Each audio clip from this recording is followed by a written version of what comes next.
Welcome, everyone. It's Angelo Robles, host of the Angelo Robles podcast and the founder at Family Office Association.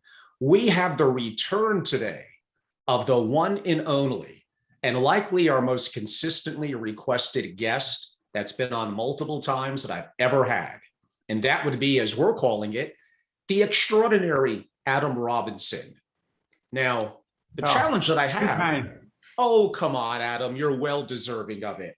The challenge that I have is coming up with a title, because we're going to cover so much good stuff that one sentence really may not get it done. So maybe the extraordinary Adam Robinson on everything important. How about that? We'll kind of go with that for now. I think we can maybe at the end. Maybe some of your family members or those listening in can come up with their own epithet. I think that's a great idea. So those of you that are live, please feel free to share what you think would be a good title once we get the conversation going, and probably more towards the end. Well, it's safe to say today's featured guest is Adam Robinson. He's the founder at Robinson Global Strategies. He's an advisor to the world's top global hedge funds and family offices. It almost seems too basic for me to say to you, Adam, but welcome to the show. Always good. I have to tell you with a smile, Angelo, that I always have to gird for one of our interviews, because I know they're going to be freewheeling and spontaneous and really deep. I always look forward to your questions. They're always provocative. Well, thank you. And we will definitely push that envelope today. So actually, on that note, Adam Robinson envelope pusher. I just pushed the envelope. So there we go. And I think I'm going to join you in that today. So everyone, these are simply, it's meant for engaging and entertainment purposes. These are my views and my questions. They don't reflect Family Office Association. This is the Angelo Robles podcast. Adam has no one to answer to, so he doesn't even have to give any sort of explanation. Adam, let's get right to it. There's lots going on in the world right now, and lots that I don't feel like I really completely understand. And I'm going to start with the war. And that really goes to Putin, Russia, and what's going on in the Ukraine. I'm going to ask the question, and you may want to answer it any way you want. But my question for you is, what does Putin know that we don't? Well, so we have to back up and zoom up to 100,000 feet to understand what's going on today. And by 100,000 feet, we might have to step back a few decades or more. And everyone listening should know that even when Adam, known as envelope pusher, begins to go down a track that it seems like I'm just dealing with abstract stuff. It's never merely to be abstract, but to come up with concrete, practical conclusions that will help us navigate our personal and professional lives. So with that said, where there's so many entry vectors for this question, I think we discussed this in one of our prior podcast conversations, Angelo, the book, The Fourth Turning. Of course. Okay, so the book, The Fourth Turning, came out, about 25 years ago, which is relevant. And so The Fourth Turning, the authors, both of them historians, a turning refers to a generation. And so the fourth turning refers to 4 generations, do the math. And in their estimate, let's just say a generation is 20 years. So figure 4 generations is 80 years. So why is that number relevant, 80 years? And so their thesis was that every generation goes through a 4-generation pattern, culminating on the fourth turning with global upheaval. So if we step back in time to 1776 as just one example of global upheaval, right? A bunch of colonies went up against the strongest empire in the world. And again, this is all going to tie back to the Ukraine in a sec, but I have to lay the groundwork. So in 1776, that no one would argue that that was a global upheaval. If you add 80 years to that, we get 1856, right? Leading up to the Civil War, the American Civil War. Again, massive global upheaval. If we add 80 years to that, we get 1936, which is the Depression leading into World War II. And if you add 80 years to that, you get 2016. And we're at the start of that cycle. So, and by the way, it's not that 1776 is a magical number. You can, the historians, I think Howe is one of them, go back in time further than that. And so upheaval came right on schedule, right? It seemed like just when we were kind of orienting ourselves around COVID, the Ukraine crisis happened. And so really the way to think about that is that what's happening, and we are merely in the early stages of this, is a multi-inning. So it's the top of the first inning of an unraveling of far greater magnitude than we've already seen. And you know, you asked a question, what does Putin know that, say, we don't know? And there are two possibilities, you know, and if we look at things objectively, is that, and I'm not asserting anything, I'm merely asserting the possibilities. There are two possibilities. Putin is a shrewd politician and calculating. And the other possibility is that he's not shrewd, he's stupid and a bungler and is irrational. And so I think we can quickly dispense with the bungling, stupid, irrational for a couple reasons. One is, if he is that, then we're in real trouble, because it'll be right then. Oh my gosh, it's like a drunk driver. Like I don't want a drunk driver. I'd rather have a speeding driver who knows what he's doing. He's breaking the law, but at least that person knows what he's doing. And so we have to assume that he's a rational, strategic thinker. And I'm not getting into the morality of anything, right? War is never, anyway, I'm just looking at this in terms of how we can understand what he's doing. And so we are in a world that Putin wakes up one morning and decides, of all the many things that he could do today, he's going to invade the Ukraine. And that is the result of a complex calculus that he engaged in, looking at all of his different options. And he decided that the best option among those, given the obvious downside risks, that's the thing.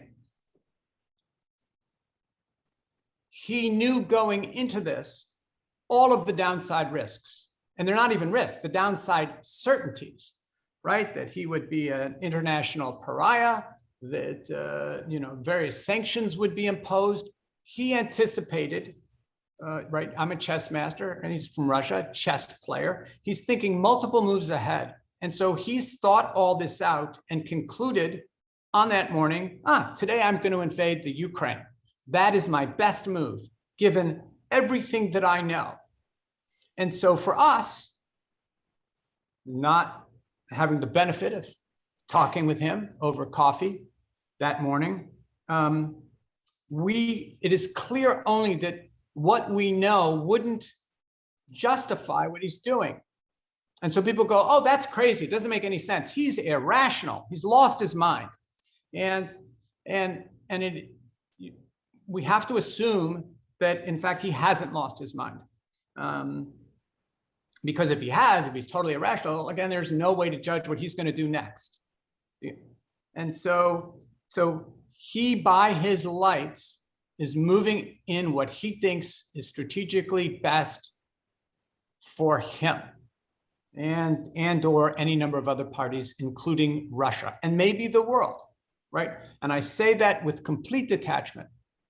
And I say that because, again, this unfolding, if you know more about the history behind that, and you discover that in the month or two leading up to his ascension to power in Russia, he contacted the then head of NATO. His name escapes me right now. And this then retired, now he's retired, but the then head of NATO will confirm this. Putin said, we would like to join NATO. We, Russia, would like to join NATO. And he was rejected. NATO said, no, thanks. And instead, immediately, a few other nations bordering on the Russian border were admitted into NATO. And again, I am not justifying anything whatsoever. But it is clear in understanding anything that goes on in the world, there's far more that's going on that we don't know. And I know, Angelo, this is true for you. It was certainly true for me. And even as a boy, and I know George Orwell wrote about this. So as a boy, when I was 17, actually 16, Bobby Fischer was my mentor. And I would read stories about him. This is in the years leading up to his becoming a world champ. And I thought, oh, that story is just completely wrong. They don't know a thing. It's not even like a perspective on a situation. And then I realized, well, that isn't just true about what Adam knows. It's just generally true. Orwell said the same thing. And I'm sure to anyone listening to this right now, if you read a story in the news or see a story about something that you happen to have firsthand information about regarding one or more of the participants, you will realize the story is completely off base, right? Not an approximation of the truth. It's just wrong. And again, Orwell wrote about this, George Orwell. And so that's a general principle, is to assume that there's a whole lot more to the world that's going on that we have no idea about. And so yes. And so we don't have to speculate, we who are trying to navigate the world and to advise those, either family members or family offices or hedge funds, or as the case may be, advising others to navigate that world. Is that there's always something, lots of things that we don't know. I'll give you an example from financial markets, Angelo. There's a lot of hand-wringing now about whether we're in a recession or is a recession coming. And so they use the label, are we in a recession or is a recession coming? And that's such a meaningless question for two main reasons. One, recession is just a label.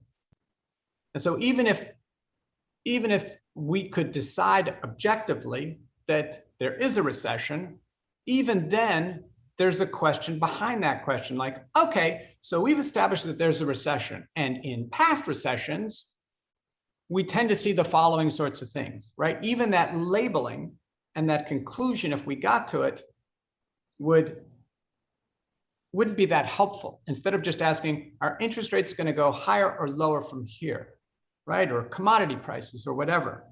And the other reason why the question is meaningless is we have dealt with a world the last 8, 9 years, where we've had negative interest rates. Angelo, think about that. Negative interest rates, where borrowers were paid to borrow. Really, you got to think about that. We're in a world where borrowers, not all, but some lucky borrowers get paid to borrow money. Imagine going into a bank and you apply for a loan. They go, oh, this is your lucky day. We're going to pay you. You don't pay us interest. We're going to pay you to take money off our hands. Thank you so much. And so given that, and people say, well, negative interest rates, that's so crazy. And remember, Angelo, it was 2 years ago, roughly we had along the one of our podcasts, where I think it was April 23rd, 2020, almost exactly 2 years ago, where oil prices settled negative on one day, right? Imagine if you showed up with a barrel of oil, they would fill it for you and pay you to take it away. And I'm being a little facetious here, a little more complicated than that, but still, we have negative interest rates. I don't remember discussing that when I was at Wharton, and negative oil prices. So given that, what else about the world don't I know and don't you, Angelo, know, right? This is really in the same way that given that Putin would ruin his political reputation permanently. I don't know that you're coming back from that. And make the decision that he made. And we have to assume it's rational. What else don't we know about the world? And which makes navigating it precarious, right? Because there are many things, and I know, Angelo, one of your missions is preparing family offices for disasters, right? We're gonna get to that. And so we're in a world where we have to assume that there's tons that we don't know. And again, I'm talking to everyone listening to me right now. You'll hear a voice in your head, or you'll hear someone else say to you, huh? And it's always with a scrunched up face. They'll always go, huh, that doesn't make any sense. Huh, oh, that's weird. And then they stop thinking about it. Instead, you got to go, whenever you say, huh, that doesn't make any sense, really what that means is your model of reality is wrong. Exactly. Right? And you're looking at the world going, huh, gold should be going lower, but it's going higher. Huh, oh, that just doesn't make any sense. And there's always something very powerful behind that gold move or that political move or whatever. And so really, when things don't make sense, that's the starting point of analysis, the starting point, either for an opportunity or a risk. So in terms of what Putin did, look at the world backlash, the Russian economy, it's a disaster. So for him to make a decision that he feels is in the best long-term interest of his country, it is wickedly impacting his people in the short term, and that short term may last a long time. Well, be careful. We gotta watch our words, Angelo. I didn't say he thought it was in the best interest of the country. I said it's the best choice he could make, right? And right. So, that's why I said, let me go back and listen to Adam Envelope Pusher, my language. I said that he woke up one morning and that was the best choice he could make for him and whatever other parties, including Russia, right? So I'm not even making a judgment. I'm not being cynical about this. But he thought, that's my best move on the chessboard. I'm going to follow. Oh, sorry, go ahead. Follow up on that. The follow-up is there are some people that believe that Putin secretly is the world's richest person. Is this strictly for him and his oligarchs and their personal capital, a decision that he made? So let's take a look at that, okay? And we don't have to speculate. It is clear that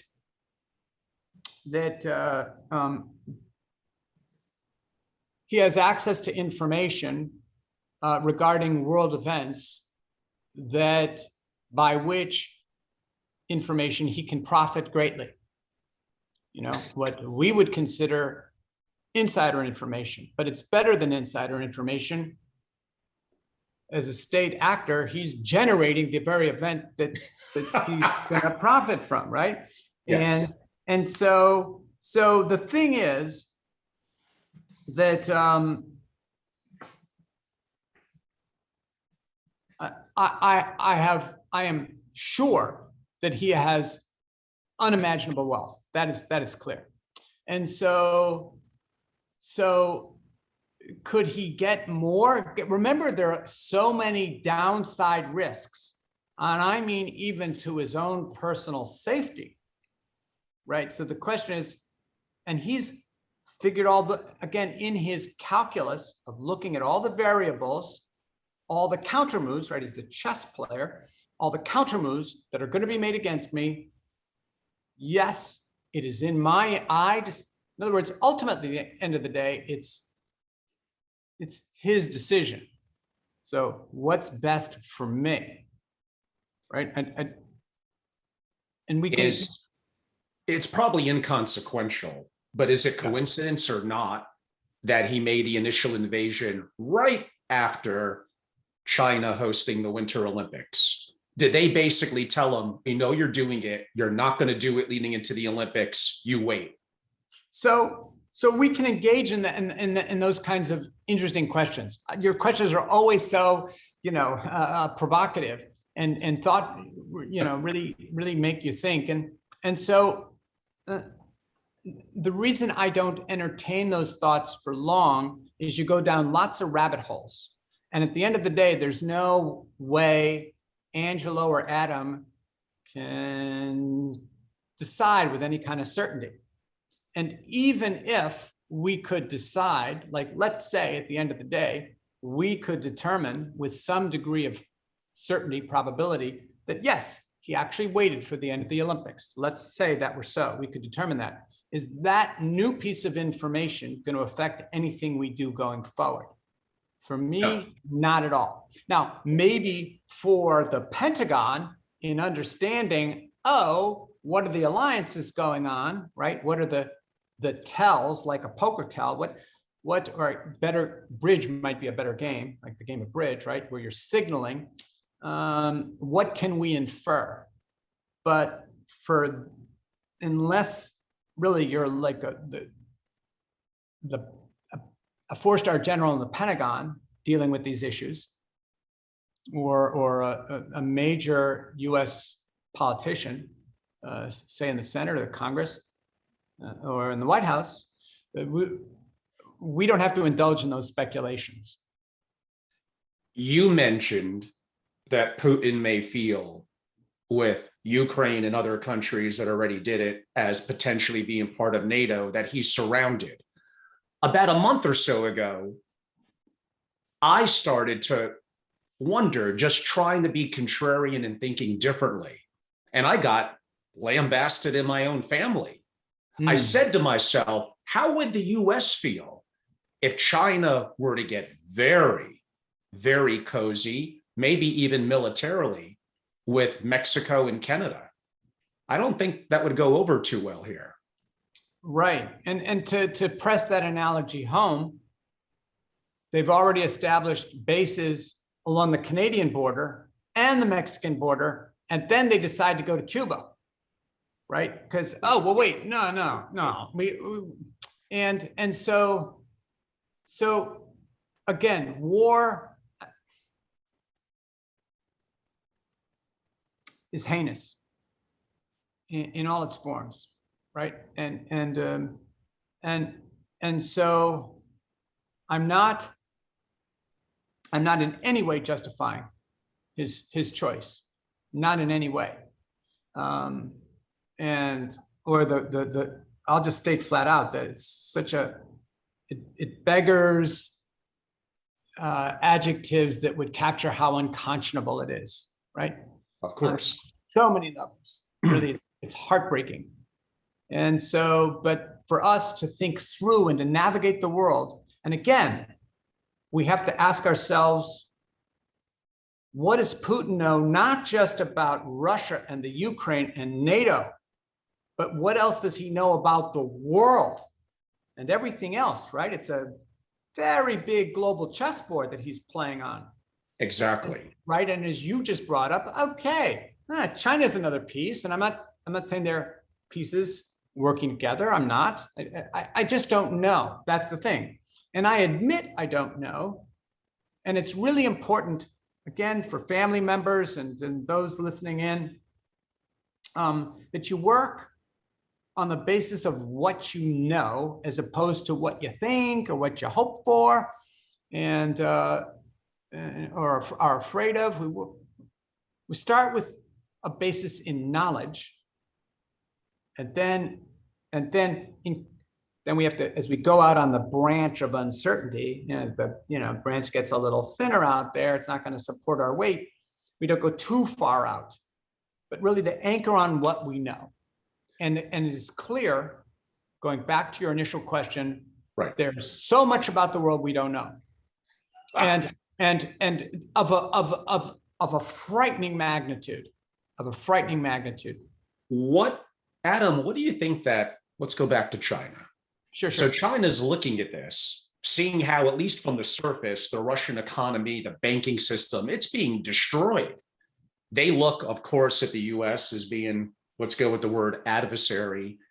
And are they learning what is working, what is not working?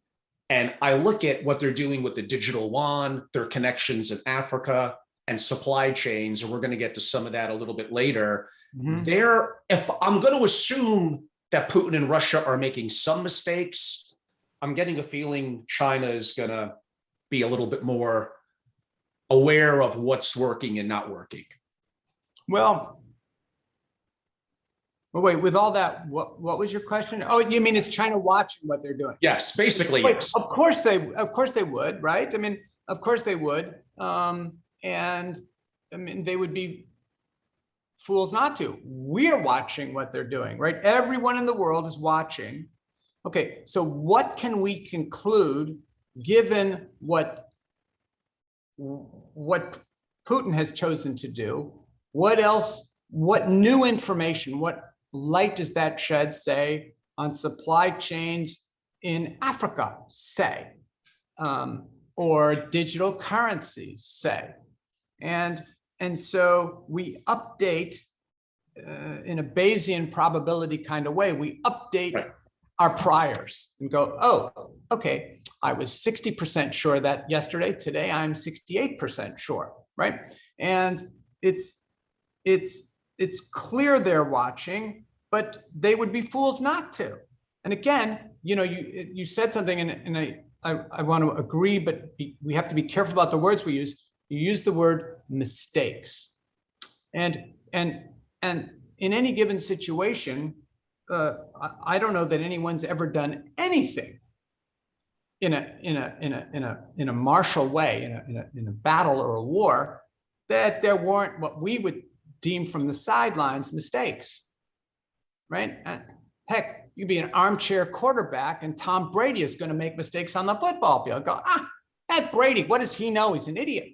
But he's the best quarterback, right? And so it's easy to be, to call those mistakes from the sidelines.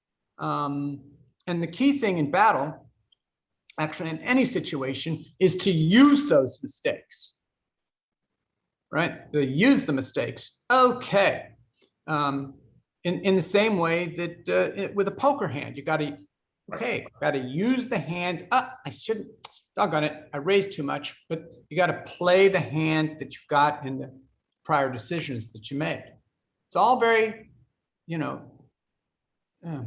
it's a calculus in the world, and you're thinking about the world based on uncertainties and certain assumptions. Like you and I are assuming here that Putin is entirely rational. Again, I'm not getting into ethics, the morality of that, right? Let's push that aside. But that he is a rational being, as opposed to an irrational, temperamental, he's just decided to do this. He's gotten angry, he's just gonna do it. Is to think, okay, let's assume he's rational. And yeah. Back to the China part of it. So, okay, with Russia, the impact on the US, for sure, oil, wheat, commodities. But with China, it gets so much worse with our supply chains that became aware of our weaknesses years ago in terms of the public eye, probably not that much better. I look at our electronics, I look at our pharmaceuticals. Has much changed in the last 2 or 3 years? I don't see any way out that we're not screwed if they were to be very wanting to be very difficult with the US. So, but it's difficult for them as well. Well, right? the money that comes in from it, sure. Well, but everything in social order, right? We've seen videos coming out of Shanghai with the drones telling people, you've seen these, right? Like where drones are flying by helicopter and going, suppress your desire for freedom, stay inside, you know?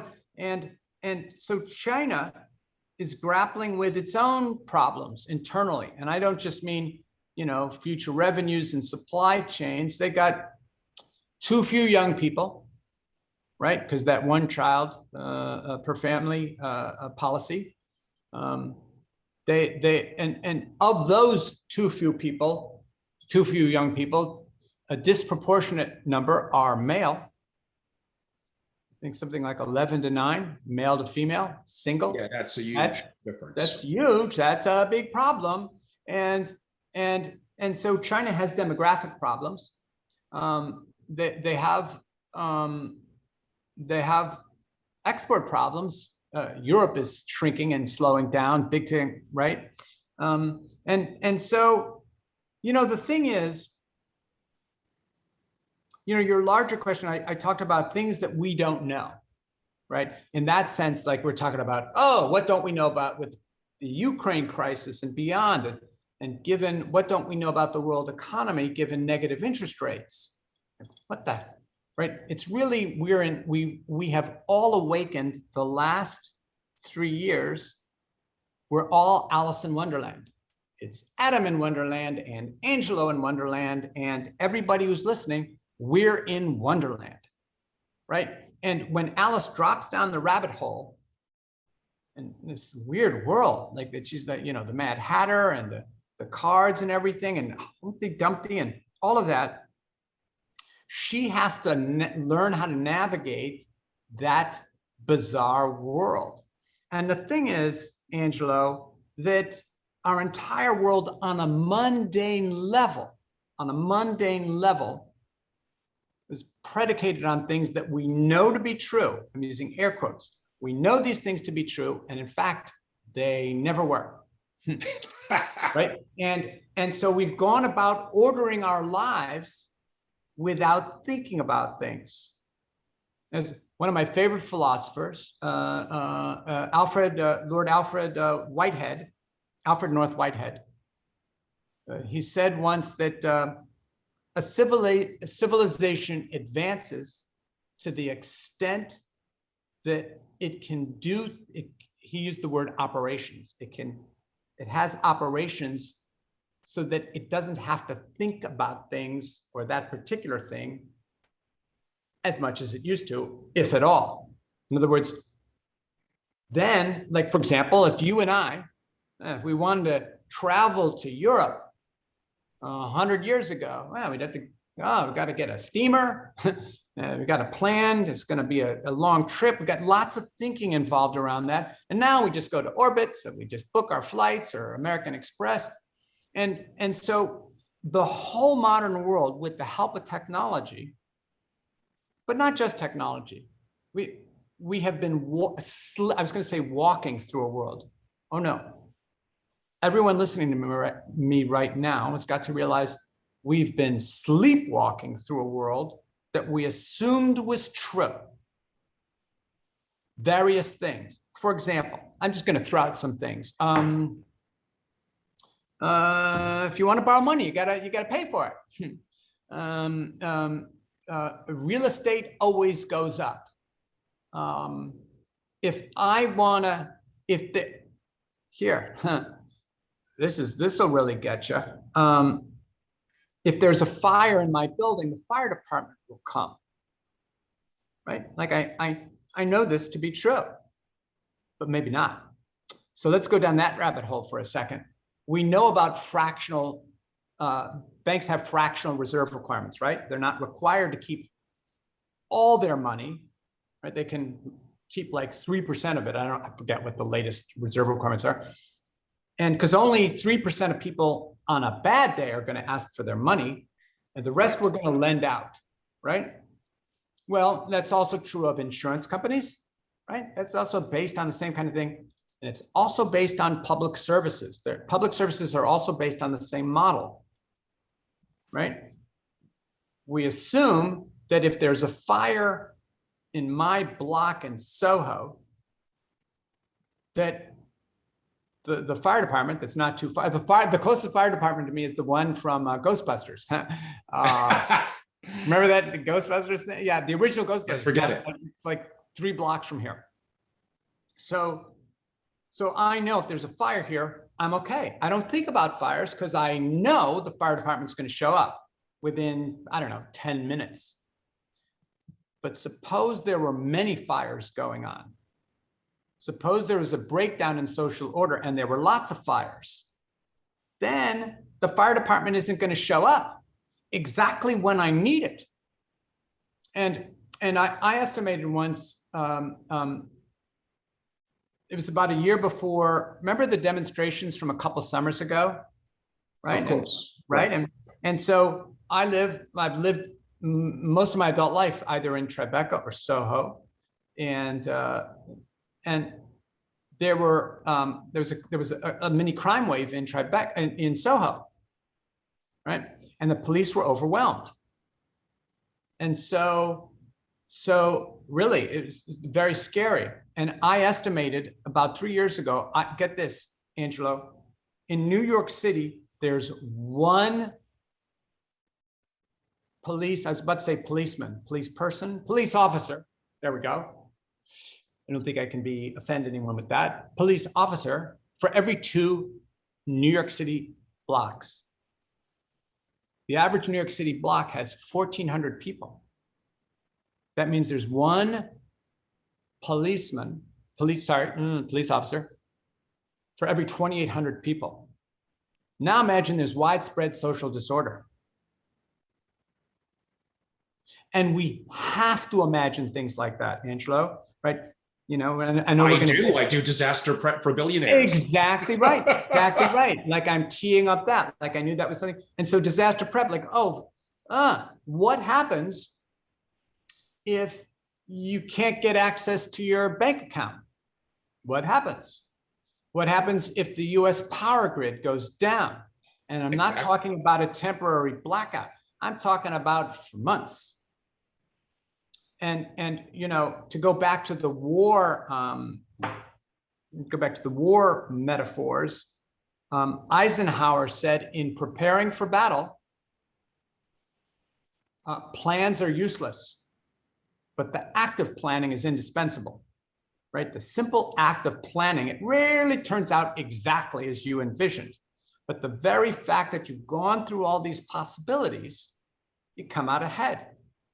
Right? Or not necessarily ahead, but you're prepared, right? You're nimble. And back in the 1970s, so before you were born, young man, in the 1970s, okay, I'm just teasing me too. So in the 1970s, there was an oil embargo, right? And even you, young man, you read about that oil embargo, and every major oil company in the world lost money, except one, Royal Dutch Petroleum. Why? Because they had a couple of years before the embargo they had notebooks of different scenarios that they had worked through, scenario planning. And Royal Dutch Petroleum, actually, they just pulled a notebook off the shelf. They had already run through embargo.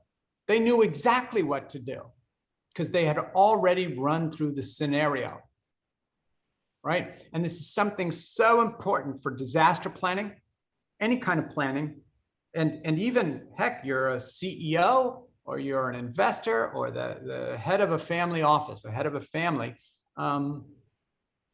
is you have to go through these exercises, these little scenarios, you know, and do you remember the movie Hoosiers? Did you ever see that movie with Gene Hackman? I love it. One of my favorites of all time. Mine too.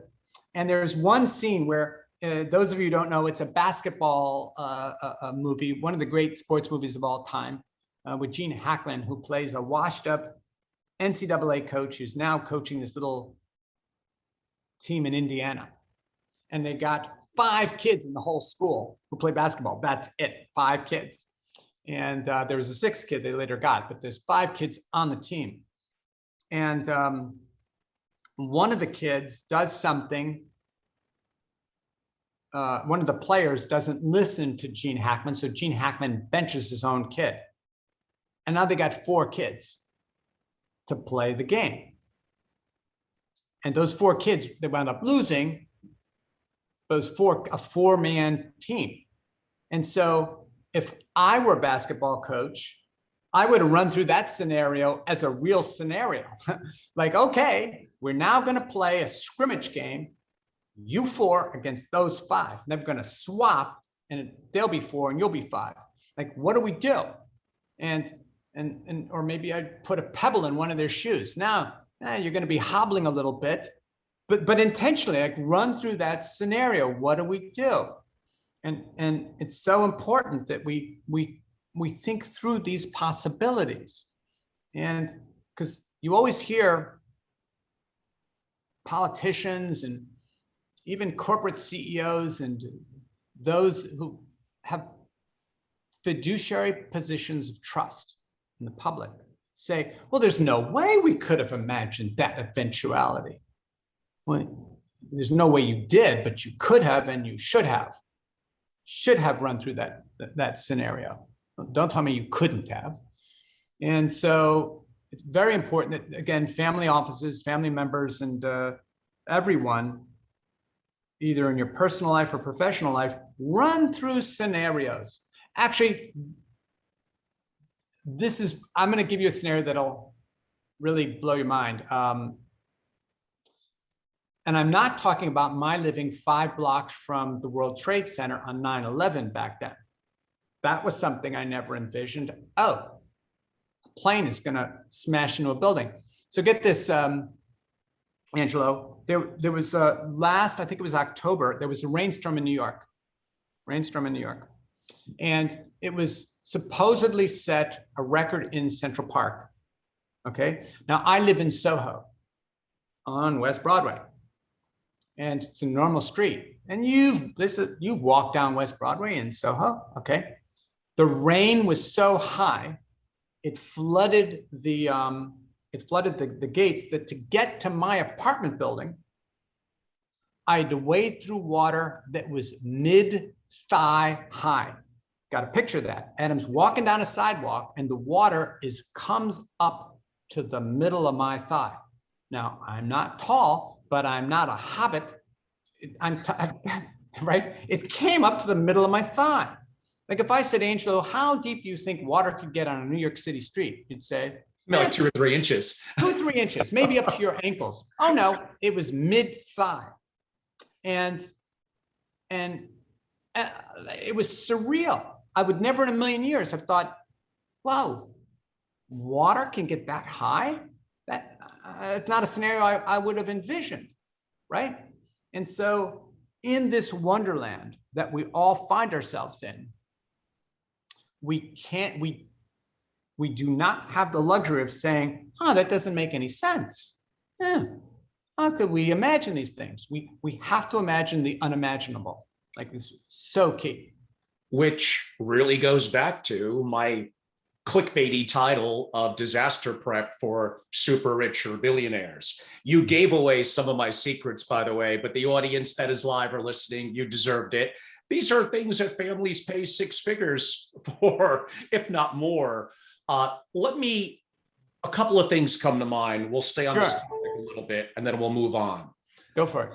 You mentioned a couple of things. The power grid for months, the power grid going down in New York City for 3 days. No electricity.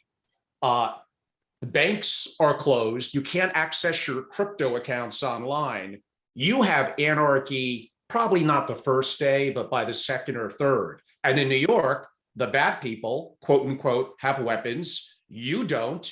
You can't exit because theoretically you could, but if 11 million people are trying to do it at the same time, how are they going to do it and where are they going to go? In other words, it doesn't take weeks for this to really evolve to what you're describing. It could happen in 2 or 3 days. And look at the foundation that we're seeing in San Francisco now. in Seattle and Portland, and some of that is in New York. It is getting worse. Okay, okay, so I'm going to tell you a quick anecdote, and then I'm going to talk about a congressional study that was done Okay. Some years ago. So I'm all of 22 years old. One summer night, in a few months, I was to leave to go to England to go to grad school. And anyway, it's about 8 o'clock at night, 8:30 at night, summer night, and I'm next to the UN in a little park overlooking the FDR. So those of you, even if you're not familiar with New York, I'm in a tiny little park. There's a highway that encircles Manhattan, and I'm looking out over miles of Brooklyn and Queens. Okay, twilight, 8:30. The lights in the park go off, and I go, oh, that's weird. I guess it's closing time. Tiny little park, like the kind that the neighbors would walk their little dog, their little Jack Russell or whatever. Anyway, I walk towards First Avenue and I go, it's really dark around here. I guess a street light went out. And it took me about 30 seconds to realize that there were no lights at all anywhere I could see in the immediate buildings. And it was a little misleading because the cars coming by, the headlights, you could see those. But when I looked up at the buildings, I went, oh, there's no lights. And I ran back down the hill all of a block, 15, 20 seconds. And I looked out for miles over all of Brooklyn and Queens, and there wasn't a light in sight. That is surreal. Like in New York City, with all the lights in New York City. Now, was that 1977, the big blackout? Exactly right. Yeah. Exactly right. So I'm in there, and I the very first thought that occurred to me, right? I'm 22 years old. And the very first thought, and I'm a law-abiding citizen, but little 22-year-old me, not worldly wise, not street smart whatsoever, my immediate thought was, uh-oh, there's gonna be a crime wave. Now notice, I didn't say I'm worried about myself. I wasn't, but I thought there's gonna be a crime wave. And about 5 or 6 days later, when the New York Post and the New York Times, the Daily News started reprinting, indeed, there was an immediate crime wave. I mean, immediate.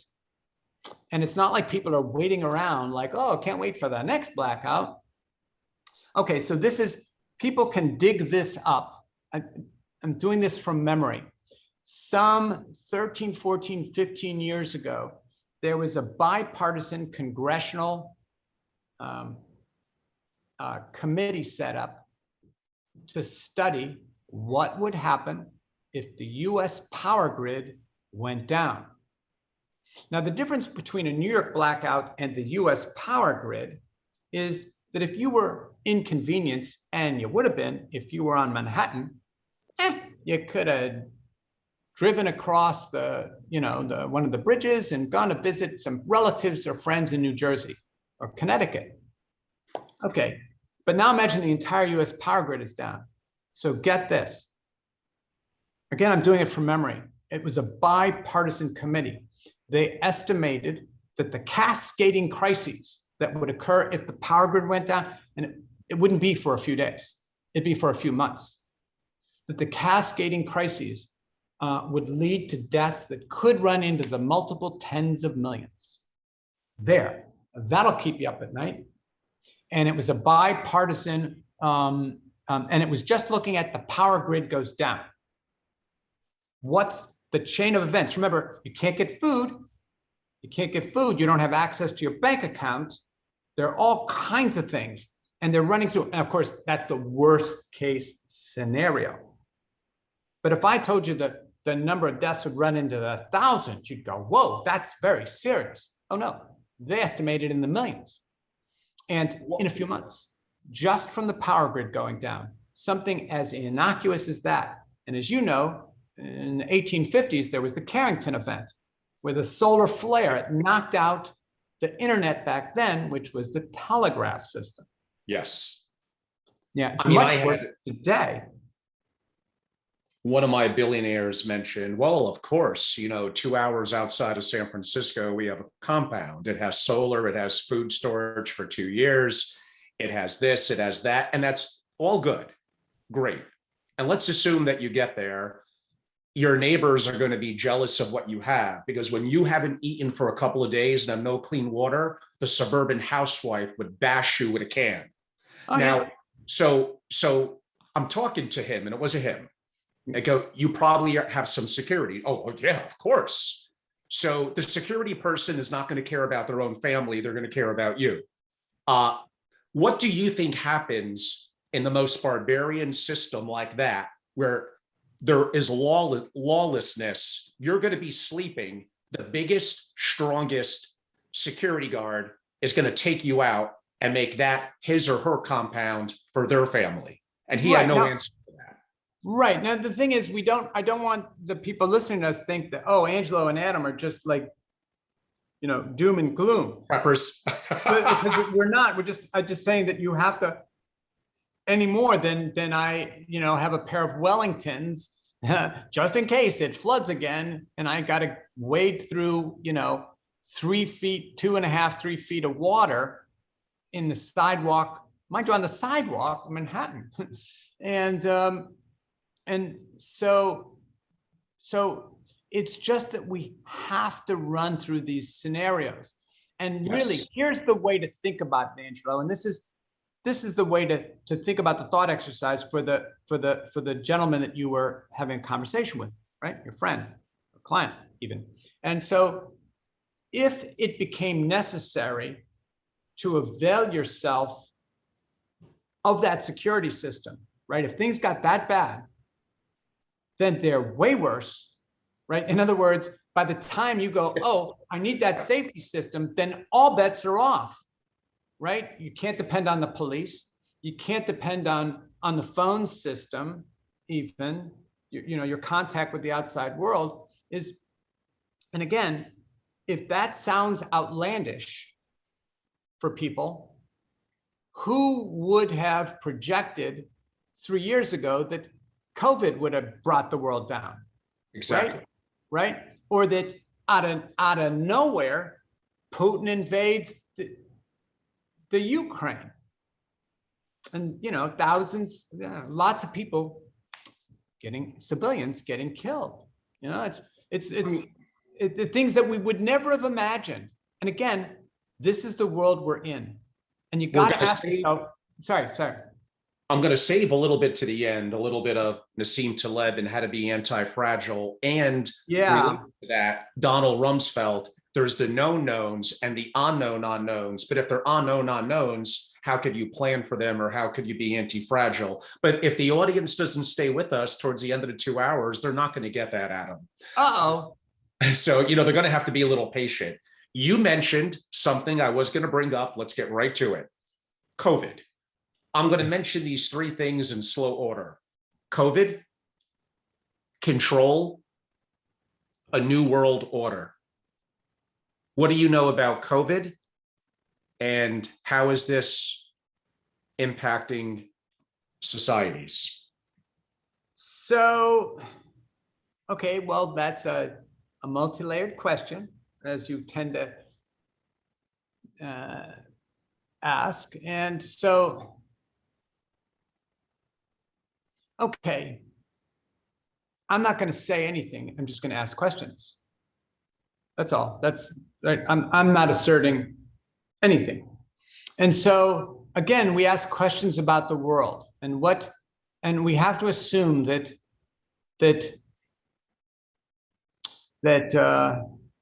there's a whole lot more going on than we can possibly know. And again, anyone listening to me right now, I'm talking to you, that when you read about things or watch on video, something about things in the world that you happen to have firsthand information on, you'll realize that the reported version is very different from what's actually that you know about, that you personally know about. So COVID. So, that again, I'm not going to assert anything, I'm just going to ask questions, you know? And so here's a question I had in the early days of COVID. You may recall, Angelo, that there were a series of videos. I think it was late December 2019. It might have been early 2020, coming out of China, where they built a hospital in a week. Do you remember that? Where they built a hospital in a week? Clearly, yes. Exactly right. Exactly right. They built a hospital in a week, and they filmed it with great fanfare. Why did they do that? I'm not going to say anything more. Just why would they make a big deal that they had built a hospital in a week? Yeah, really, if you go down that rabbit hole, and I'll give people a hint. I estimated back of the envelope, there are about 30,000 hospitals currently in China. So again, I just ask a question. And so later, why did the World Health Organization wait so long before they said anything? Right? They didn't say anything until the third week in January. Because they get a lot of money from China? Well, I'm not going to say anything. I'm only going to ask questions. I only ask, why did they wait? Right? Why did they wait? And then when they finally said something, again, this is public record, they said it is a global health emergency, but we recommend no travel restrictions at this time. So I merely ask, why did they say no travel restrictions? And so I don't know anything. I don't know a thing. And I know that COVID has hit China badly. It's hit the entire world badly. And I also know there's lots of stuff I don't know about. And when you see things in the news, whether it's about COVID or the Ukraine or anything, is to go, well, don't just go, that's weird or that's terrible. Because that's really when people stop thinking about things. Remove the morality from it and assume that people are making rational decisions. And then just keep asking questions about that. And you'll come to your own conclusions. Again, I assert nothing here, Angelo. Well, I just ask questions. Adam, you might be rubbing off on me because I'm going to have some questions for you. Oh, it does appear. No, let me ask it as a more open-ended question. Sure. Are the people of the world more compliant than decades ago? I don't know. And we'd have to come up with some kind of metric for that. How do we define compliant? How would we measure it? And at the end of the day, again, you always ask such interesting thought experiments, right? And questions is, if I could answer that right now to our mutual satisfaction, let's say we could determine, yes, people are more compliant now. Am I going to change any decision I make going forward with that new piece of information? I don't think so. And again, if I were a politician, or I was the chief of police, or I had to deal with social order or something, then compliance, then I would be looking at that. That would be relevant to me. But it's not relevant to me in my world. And I have to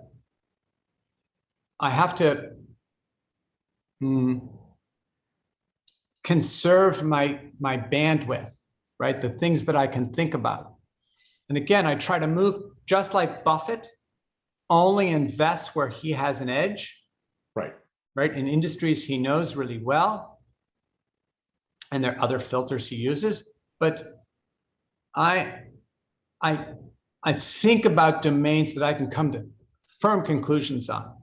And everything else, are a matter of mere probabilities. But I probably have another question that will fit into a Oh, similar. I'm sure you do. And we're going to dive into a subject on this deeper in 10 minutes. But that basically, again, in just looking at things with no statistics, are there powerful forces at work to weaken the resolve? And I'm going to hear about this, of men. And I was very specific there. Let's be all compliant, homogenous, obey orders. You go to college, you get debt, you go into the workforce, you're a cog in the wheel, you marry, you fit into society, you pay your taxes, you die. I mean, that's probably, and I'm being generous about owning property and getting married, but that's probably how it's going to be for the vast majority of people. Are there powerful organizational forces at work to keep the status quo and to weaken the resolve of, I mean, I said men, so let me stick to it. Yeah. Okay. So let me jump in. Once again, you ask a multi-layered Angelo question, and so again, I'm gonna start by saying I don't know, and then I'm going to come back at the question. So, but my starting point is I don't know, and my next answer is I don't need to engage in that hypothesis, right? Because one way or another, I don't know, so I don't have to assert. But what you said is a very subtle question, and it ties back to that theme we discussed earlier of things we know about the world, right? And so one of the things we know about the world, at least say in the wealthier countries in the world, is that we know there's a certain narrative. I say we know until about 3 years ago, but the narrative was you go to a good school, you work hard, you get good grades, you go out on some kind of career track, and you find someone you love and care about, and you get married and you have kids, and then they repeat the cycle, right? That was, right, in a sense, the American dream. Yes. Right. And so these are things we know about. Sorry, as individuals, each person knew. Now they might go, oh man, it's too bad I'm not going to rise too high up on that ladder. Or people might go, oh, I'm at the top of the ladder. Yay. But we took that for granted, right? We took that for granted. And I'll tell you something, Angelo, is the entire, so the compliance was based on people are compliant because there's the way to think about it is no animal, no organism wants to be told what to do. And so they'll accept being told what to do under certain circumstances, right? Under emergencies, or they're afraid. Like if I have a medical issue, I'm going to go to a doctor because he or she knows what to do. I'm going to put my trust in their hands, right? And so we know, I'm using quotes here because I'm saying we know, but maybe we shouldn't take for granted that that the people in control, ostensible control, are fiduciaries always operating in the best interest of everybody, like to the extent that they can, and increasingly you see that narrative, people have begun to question that, and like, oh, maybe they either don't know or they do know, but maybe they're not so interested in just purely for the public welfare, right? In a sense, here's another way to think about it: is people have become more cynical about the world, you know, and less trusting, right? And even when I know this, Adam Robinson, even when I know this, when I read stories or I look at videos, I have to remind myself, wait a second, you don't know anything about what actually went on, even though you're watching it, but you don't know. Like, oh, there's an accident. You see the video of the aftermath of the accident, but you don't know how it happened, right? And so there are lots of things you don't know. And so I have to always remind myself that I'm always more or less mistaken about things. So wait, I'm going to answer your question, because when you said about compliant, here's what I think. I think that what we've discovered, and we saw it first, actually, interestingly enough, in Canada. Exactly. With the truckers. Oh, yeah. Right? And so think about that. Canadians are like nice Americans without the bad karma. And the Canadians were going, no way. Right? When was the last time you thought nice Canadians were gonna rebel like that? And I think that was a sign that, here's the thing, you can push people too far, people will comply, right? Until they don't. And once you cross that line, it's really hard to step back from that. Although then look what the power does, creates executive orders in a centralized system of banks and crypto exchanges to threaten to freeze, and actually, I guess, did, the accounts of people. If you want to arrest them, then go and arrest them and tow their truck. But to do that, it was even worse, Angelo. They said, if we think that you, Angelo, if we suspect that you, Angelo, let's say Angelo, your Canadian clone, if we feel sorry for him. Yes, if we think that you wired money, if you sent the money, we're going to freeze your account. If we suspect that. Now, notice that they backed off, though, that they said that and they quickly backed off. And then the interesting thing, again, I only ask questions. And so I know that just because two things follow each other, that the antecedent didn't cause what followed. But to me, I only ask right after that, when it was clear the truckers were not going to back down. All of a sudden, COVID restrictions around the world began to be lifted. And I just ask why? What changed? Was there new health information, right? No. Not that I know of. Again, ostensibly, we are following the science, and I only ask questions. So what new scientific facts do we have today that we didn't have yesterday? And now we go, go about your business. And so I think that was a political decision. And so again, I don't need to go down those rabbit holes. And so I'm tactfully dancing around your question. But again, but I am telling people, like, if you begin to ask these questions, you'll form your own conclusions. And that's all I just ask questions. I mean, you mentioned they were going to do something that seems outrageous, and then they scaled back. I'm going to say that might have been tactical. Here in the US, it was announced 7-8 months ago. I think we're going to really want to tax your unrealized capital gains. Did I think it had a chance to go through? No. But do I think it plants in our mind that we're going to come back to this? We're going to slowly get you on board, and the masses accumulated to this point of view. I think it's strategic that they mentioned that, but maybe that's just how. So again, it's here's one thing I know, that if someone in power wants to do something, they'll lay the groundwork for it. Exactly. Before they do it. And so they'll start to mobilize public opinion, and so things don't happen overnight. They're precursors to it.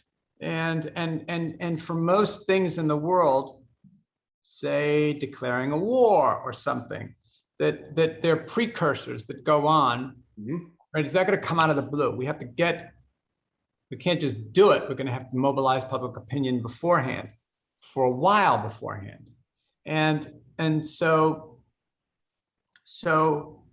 when you start to see things, again, now I'm talking not to you, Angelo, but to everyone listening, that when you see things, and and realize, why are they telling me this now? What's the point of that? And sometimes these are trial balloons. Like, let's just float this. Let's just see how people will respond. And I'm not imputing bad intentions to politicians who want to do that. You could be the best person in the world wanting to do things truly for the common good. And you'd still have to go through those steps, right? For the common good, I need them to do X. So before I do X, I got to start to condition them. And it's for their own good, right? That I'm saying that's the most charitable explanation. And I only ask questions. I push envelopes and I ask questions. Adam, are you a fan of Star Wars by chance? Sure. Okay. I like the phrase, the Sith believe in absolutes. Should we be careful? And I think you actually hinted at it earlier. We believe something to be true, that we're not going to walk into 3 foot of water in Tribeca in New York until it's proven otherwise. Should we be very, very careful not to believe in absolutes? This can't be done. This will happen. Okay, so that's really, that's such a, here's one way to think about it. So I have a heuristic or an algorithm that I use, and when you start to entertain those scenarios, think of the most wild possible thing that couldn't possibly happen. And that's the thing we haven't prepared against. And right, so like we keep, as a civilization, we keep, I remember they asked Gandhi once, what do you think of Western civilization? He said, I think it would be a good idea. And, but anyway, so in civilization, we think we're safe and secure, which goes back to Alfred North Whitehead's statement that civilization advances by increasing the number of things it doesn't have to think about, right? And so for example, in the Old West, if Adam and Angelo, let's say strangers, passed each other in New York City, I wouldn't have to worry that gunslinger, Angelo the gunslinger, is not going to pull out a gun and shoot me. But in the Wild West, that would be a consideration. I'd have to think about that. There's that guy in the tall cowboy hat with those fancy boots. That's Angelo, the gunslinger. You know, he shot Wyatt Earp. And so there are all kinds of things we take for granted. And they're always about the security that we feel maybe we shouldn't. And again, I'm not saying you have to do this all the time, but clearly we're in a world that's a lot less stable than we thought, a whole lot less. Adam, I have, and yes, this is an audience hook. I think I have perhaps my 3 most important questions for you. We're going to go back to back to back. Here they are. I believe I once heard you say, if you're not confused, then you're not paying attention. What did you mean? So I said that in reference to a Niels Bohr quote, right? Niels Bohr, the great physicist, had just finished a lecture in quantum mechanics. And he told the audience, I don't know, it's like in 1930 or something. And he said to the audience, having finished, he said, now, if you aren't confused by everything that I just said, you didn't understand a word.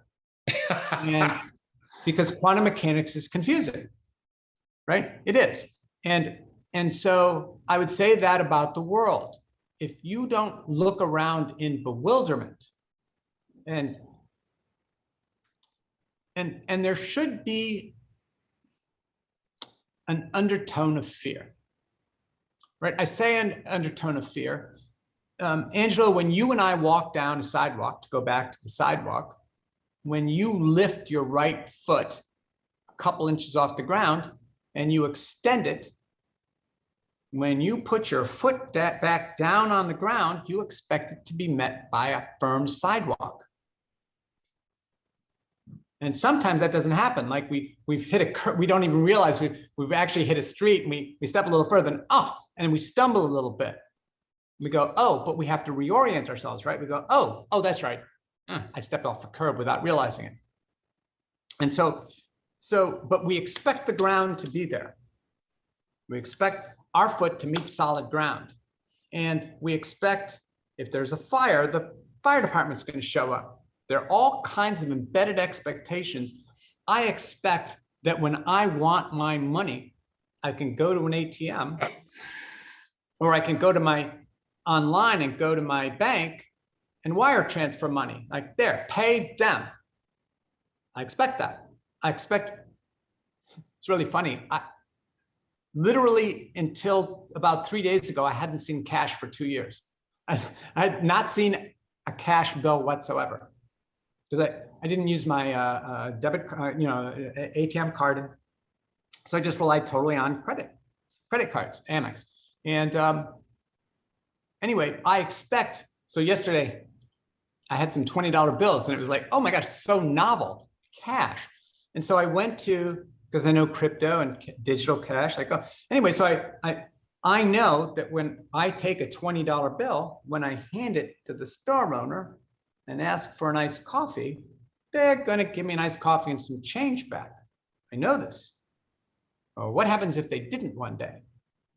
And again, I said the entire modern world, really, to step back just a little bit, this is an important framework. The entire modern world hasn't worked for at least 75, 76 years. That was one of my big 3 questions. You beat me to it. Okay, so wait. So ask the question, and then I'll frame it around that. Adam, the modern world doesn't work. Why? Funny you should ask that question. So in the aftermath of World War II, right? We're coming out of the Great Depression, a global war, millions of people who died, cities and countries devastated. And we had to rebuild the world, right? We had to rebuild the world. And the rebuilding was done on the back of the American dream.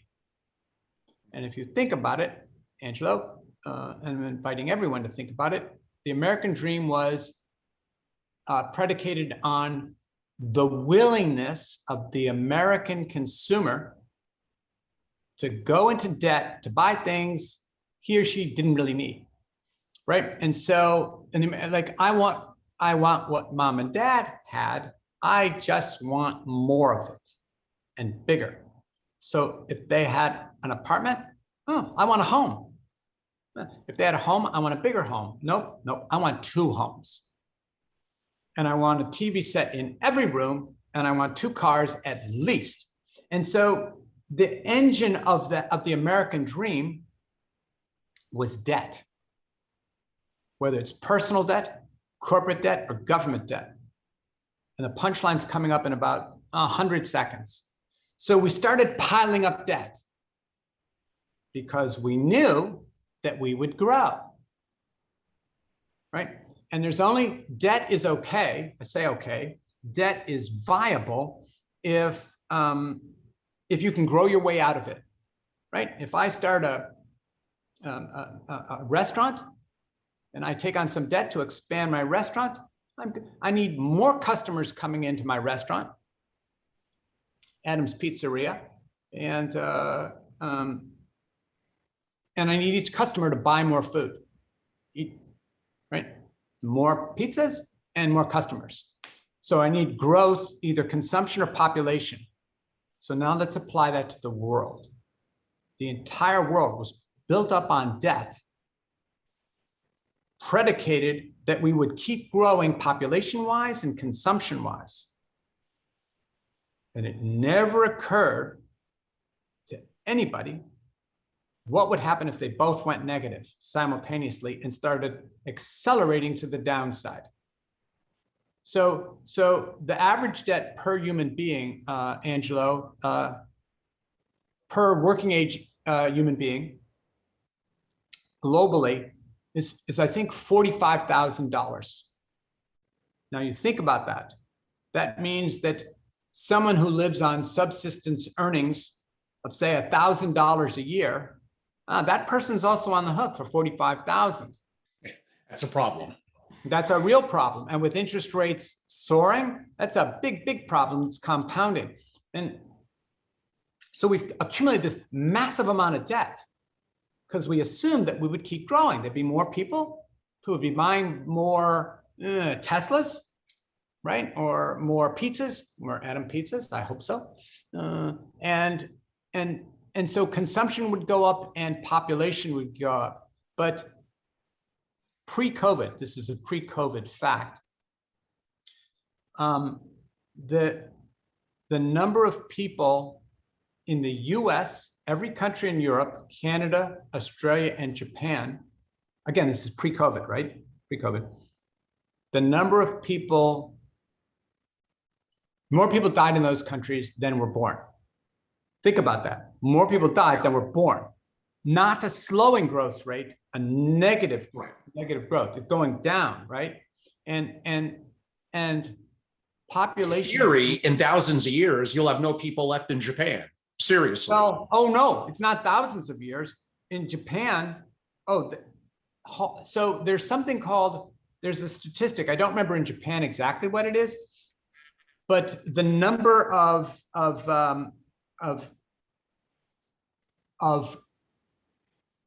workers to support every retired person. And I think it's 4 workers for every retired person right now. I'm not talking about your parents.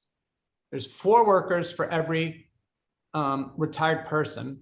And I think it may be closer to 3. And I think by the year 2050, it'll be 2. There'll be 2 workers that from their paychecks, they got to support an elderly person. And an elderly person with a lot of health, like health issues, and like, that's not easy, right? Not cheap. And so the entire world, I mentioned China and its problems. So China, realizing that their 1 child per family policy that had gone on for so long was actually not such a good idea.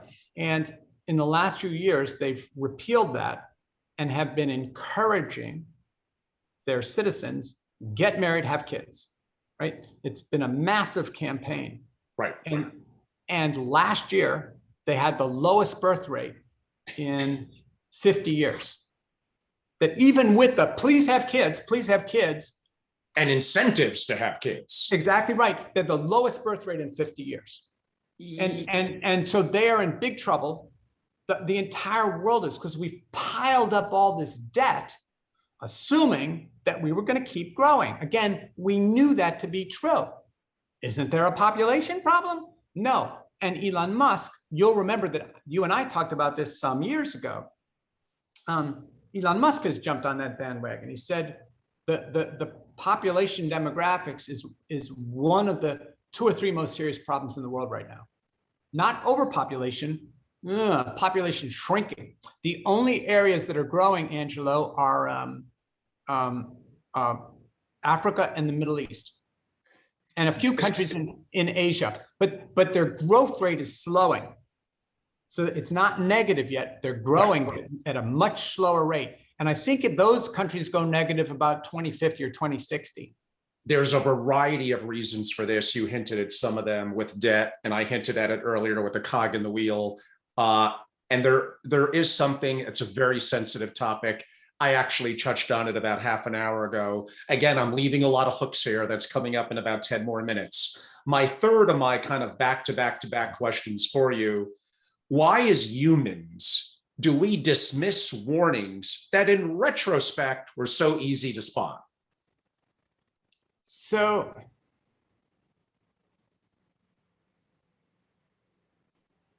I talk about this in my book. I haven't published it yet, but I should.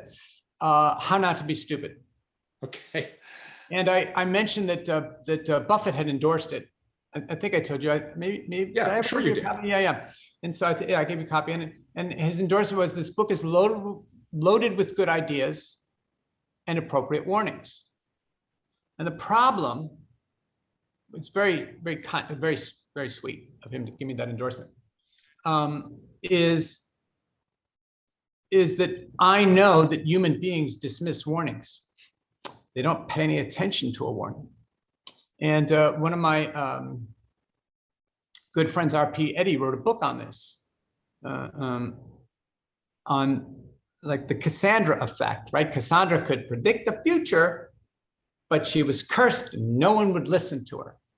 And the thing is, even if you don't have the gift of prophecy, human beings ignore warnings. I'll take a mundane example, a medicine bottle. As you get a little prescription medicine and the labeling says, warning, this medication may impair physical or cognitive functioning.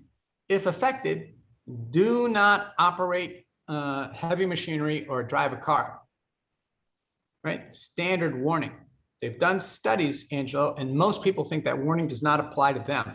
I'm saying most people who consume the medicine, they look at that bottle and they go, yeah, okay. Some people might be affected by that, but not me, you know, and I'll know whether I'm affected.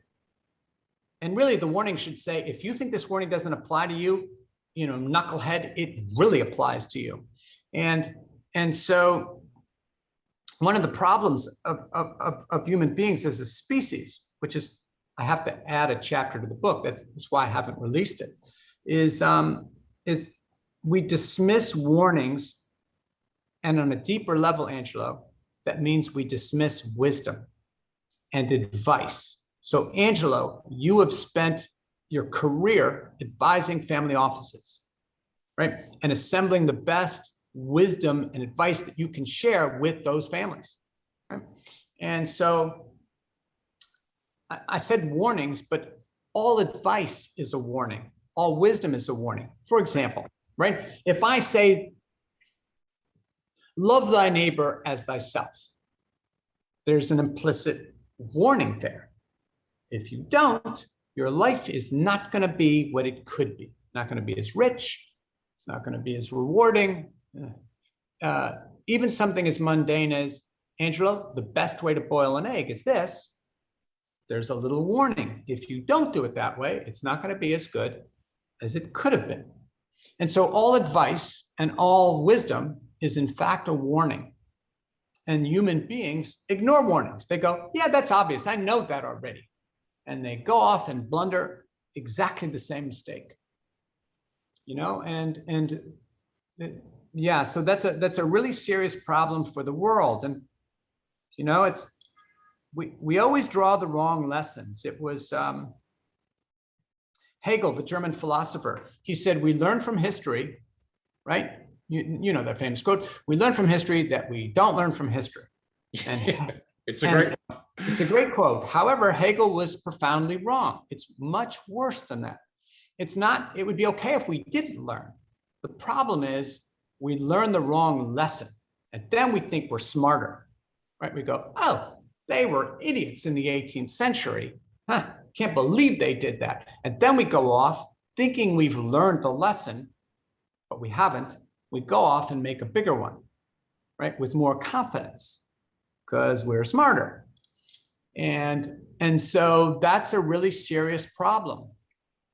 And, you know, to come back to the themes that you had asked earlier, you know, we see what's going on in Canada, right? We saw what went on in Canada. We go, well, oh man, well, that would never happen here, right? Yeah. But what if it did? Sure it could. Right. But we don't say that. We go, oh, that would never happen here. Or people on a personal level say, they look at something somebody does and go, oh, what an idiot. Can't believe that person did that. I would never do that. And yes, you would. Maybe not that exact same thing, but you do something pretty damn close. And so instead of saying, oh, what happened in Canada would never happen here, or what happened in Australia or Austria, right? Also countries that had these severe lockdowns, is saying, under what circumstances might that occur here in the US? That would be a better question. And much better. Yeah. Probably more of a comment than a question, but feel free to chime in. I think I promised the last time, and earlier I brought up China. We should probably do a whole show dedicated to it. Uh, yes, of course, there's issues with climate change, with ESG is important, and companies are getting better, individuals are getting better. I look at a very talented young lady, Greta, who's a big voice in ESG. And it does make me wonder, how come China's never brought into this, that they're horrific in their policies? Is it because US and multinational corporations have a lot of their operations there, and people are told if they want their funding, shh, be very quiet? So I'm in trouble again, aren't I, Adam? Yes, you are. I'm going to wag my finger at you before the authorities do. I'm just going to wag my finger at you. And then you say you don't have to arrest me because Adam waved his finger at me. Exactly. That'll be my excuse before the Greta police come and get me. To say, you get that Adam get out of jail card here. And so, China's point about, what we would regard as pollution, their point is this, and again, I'm not advocating one thing or another, right? But this is their argument, is that you in wealthier, more advanced nations, I use advanced, just developed countries, have been polluting the world's oceans and atmosphere for decades. And by virtue of which polluting of the global commons, air, land, and sea, you have advanced to the extent that you have. And now we, wanting to catch up, now you're putting handcuffs on us, And so that's their argument, right? That's their position. And my counter response to that would be, well, if we're doing something wrong and realize we did something wrong, then let's correct it. It's not an excuse to go, oh, therefore everyone else now gets to do something. Exactly. Wrong, right? That's the rejoinder. So why Greta and others don't single out, the dissonance, I'm just going to say the dissonance between, well, we see it over here and we see it there too, but we're only going to critique it in these areas, not those areas. And so there's a dissonance, there's an inconsistency, right? There are harsher words, but at the very least, it's an inconsistent position. And yeah, and I'm not judging here. Angelo and Adam are just asking questions. And that's all we are. Now I'm going to ask another question that I have been hinting at, and now we're going to bring it a little bit up to the forefront a little more. It's another one. There has a term that has become a little popular lately called toxic masculinity. I say very much. Oh boy, you're just wading right out in there. Okay, go for it. Yeah. I say very much the opposite. And I hinted at it earlier with the compliancy of people. And arguably, this relates back to the less children in the world in many different countries, the weakening of men and its impact on the world. This is going to sound a little off topic, but that never stopped me anyway. No, nothing. You know what, Angelo? I don't think anything has ever stopped you, but you go right ahead. Probably not. Look at the ratio of women to men in college. It is stark. It's my issue. It's like 60% women, 40% men. Yeah, something like that. That's huge. My issue has nothing. Women, you are stepping up and getting things done. My issue is more with men. I don't know what it is. So one, we have an education system where women are in a far greater position to be educated. And I'm going to bring up something that I observe, and I have no statistical proof that Adam would probably want. I've been going to gyms for a long time. 10 years ago, you go to a gym, you go to CrossFit.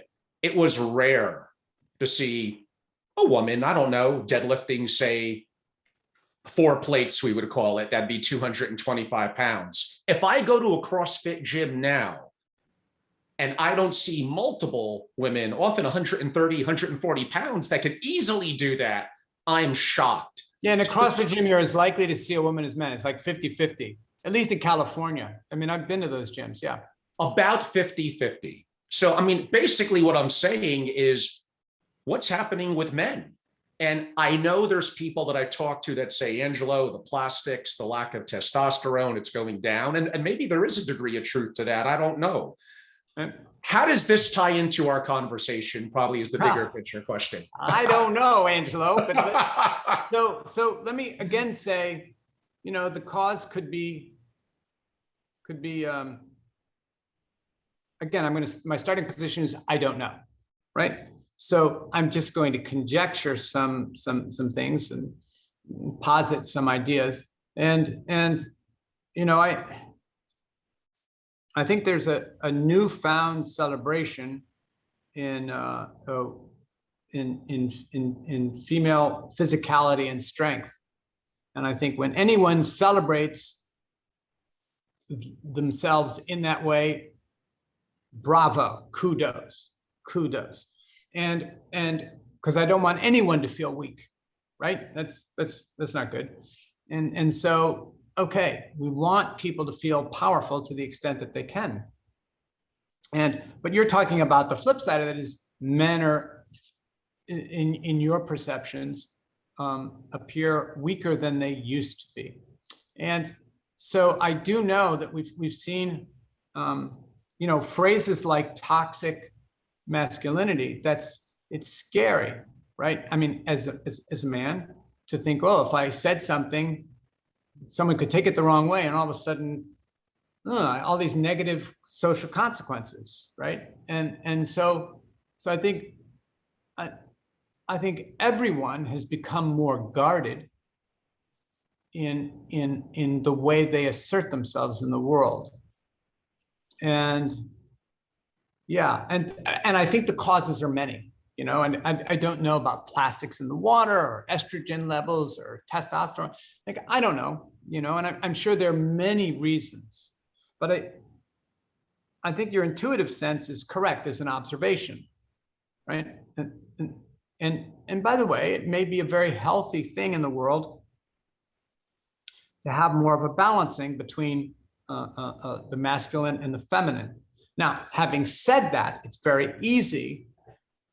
For example, in financial markets, you get a stock that's gone it's overshot, like, you know, it's gone way overshot to the upside, and then often you'll find it overshoots to the downside.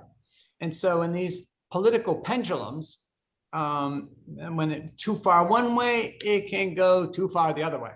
And both extremes are bad, of course. And there needs to be some kind of balance. And so I think there's that.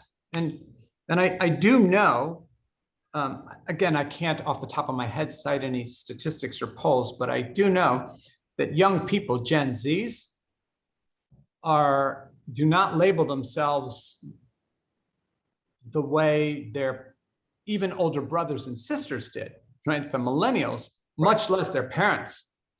And so by the way, I think the fact that they don't label themselves is a good thing. It's a bad thing when you insist that people have to use certain labels, right? That Jordan Peterson, for example, has gone off on that a lot. Like, you can call yourself anything you want, but you can't make me call you something. And so yeah, so it's really what we're entering in again is things we had taken for granted, right? When we started this little journey of ours, the Adam and Angelo show, we started talking about things we don't know about the world that we took for granted, right? Political things or economic things. That's true also on a social level, right? Everything it's very difficult because there doesn't seem to be much in the way of certainty. And this is actually a very perilous time for humanity, because in the past, when there were times of uncertainty, there were things that people could go back to. And now I'm talking about faith, whether it's faith in government or faith in God, whatever it is, there was something we could go back to. Yes, the world out there is scary, but at least I know this. And now where we are with people is the world is really scary and I don't know anything, right?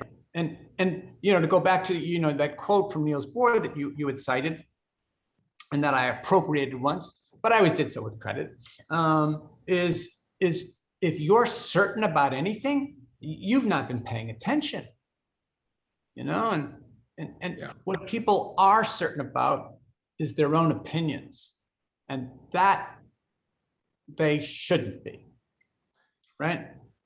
Well, Adam, we probably, if you're generous, have 15 or 20 more minutes. And I only have about 35 questions, so I'm going to leave a lot of them. Oh, good. The speed round. Okay. I know. And how could we not have a discussion? And let's talk in today's world. My audience would be like, Angelo, if you don't bring it up, then we know something's wrong with you. Uh-oh. What do you think is happening? I'm going to use the broad vernacular, Web3. What we're seeing with NFTs and the rise and the metaverse. We've had discussions about Bitcoin. I know you feel there's a fatal flaw. We're not going to get into that or tokens or the currency of Web3 in this conversation, unless you want to. But I want a more. I'll go in there. Web3. I'll go in there. Okay, let's go. You're waiting out in there. I opened the door. You walked in. Okay. So in fact, I know a lot of the key players in the metaverse, NFT, Web 3.0 space. Okay, and I know a lot of the key players, and there's a lot of excitement. The way to think about metaverse. Actually, we had talked before. What does Putin know about the world? That he made that as from his viewpoint a rational decision.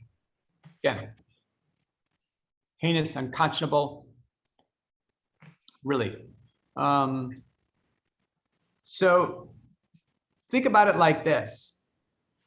Which company in the world knows more about human beings and their day-to-day activities and how they spend their time and what they're looking at or not looking at and the trends than Facebook? No one. And they changed their name to Metaverse. Exactly. So what did Facebook, looking at all the things, going, oh, heck, we got to get into this? Right? What did Facebook know? Which goes back to what does Putin know? Or what does she know? Like in China, what does Biden know? What do they know that they make these decisions? So clearly, Facebook possessed with the most detailed information on human beings in the world, day to day, how they spend their time, what they value, who their friends are, go, oh, we are betting the farm on metaverse. Now, the beautiful thing, so what is a metaverse? So metaverse sounds really like complicated and stuff. It's basically online communities, large scale online communities.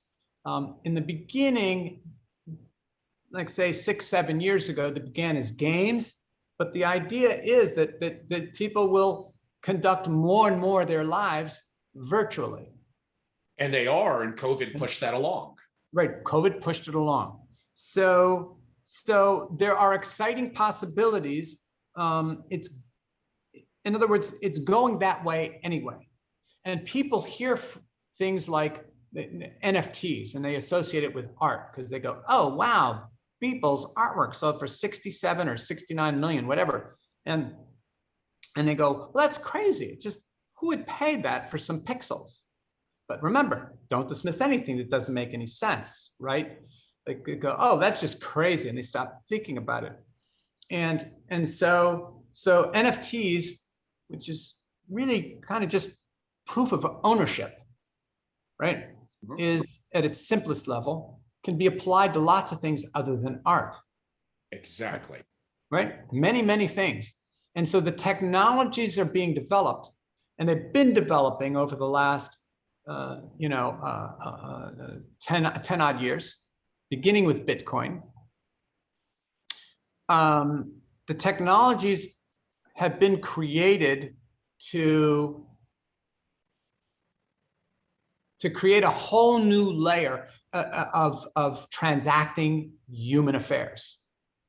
I say layer.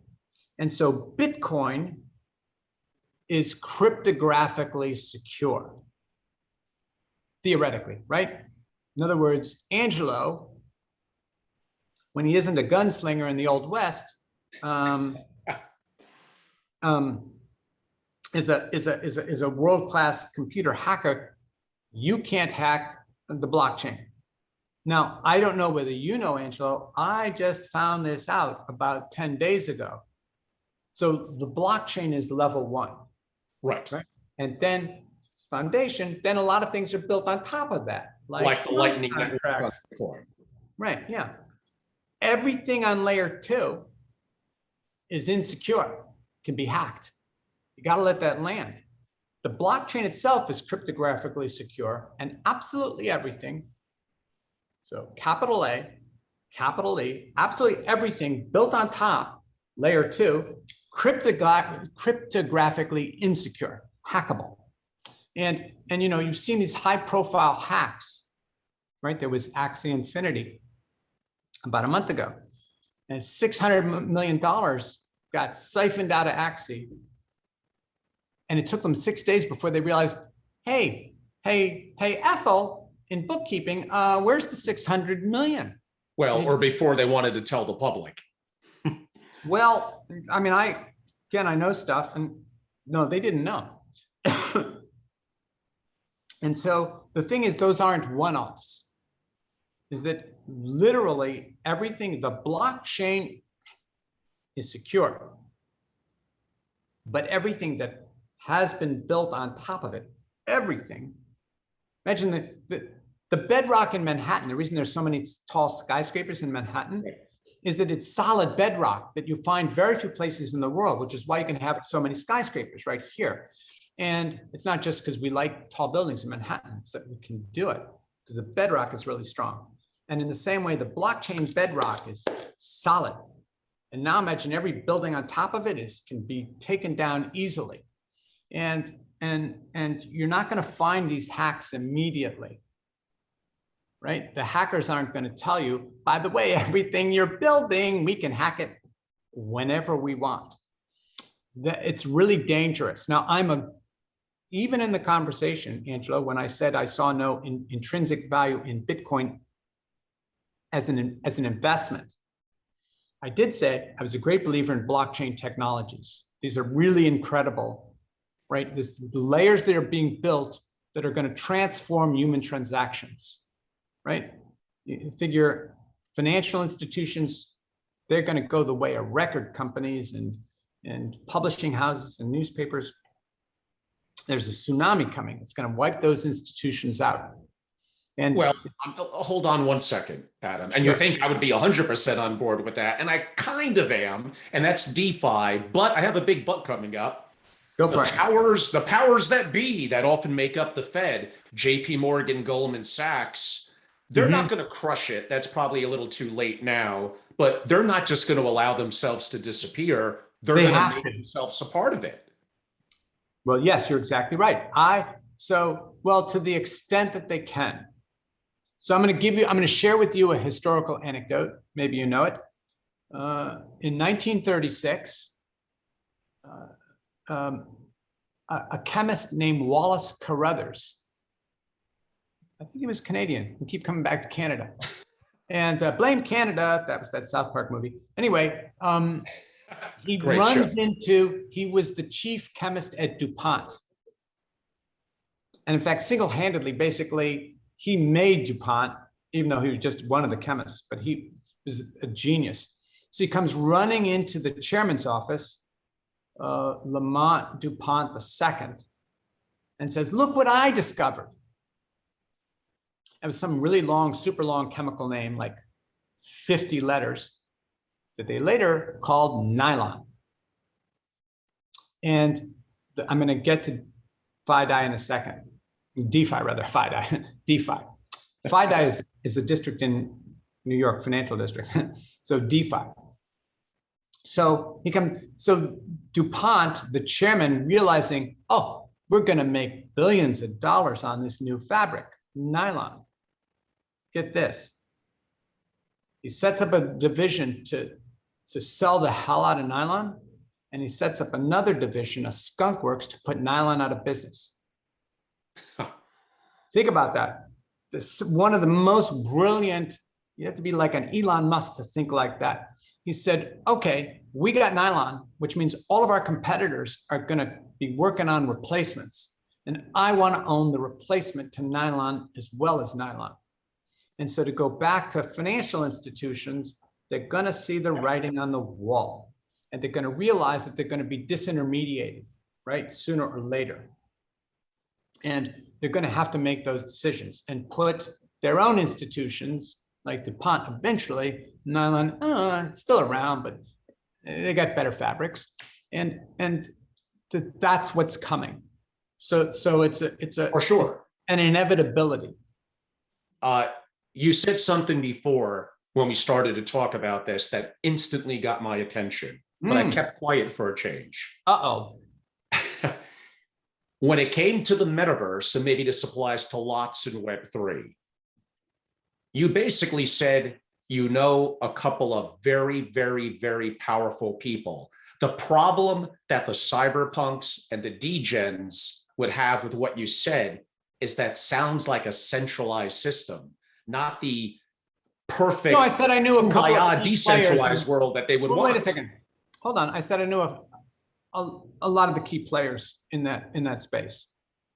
I do. But could I imply that they're, I mean, VCs relative to how they structure with tokens and what they're I'm not talking about VCs. I'm talking more central than that.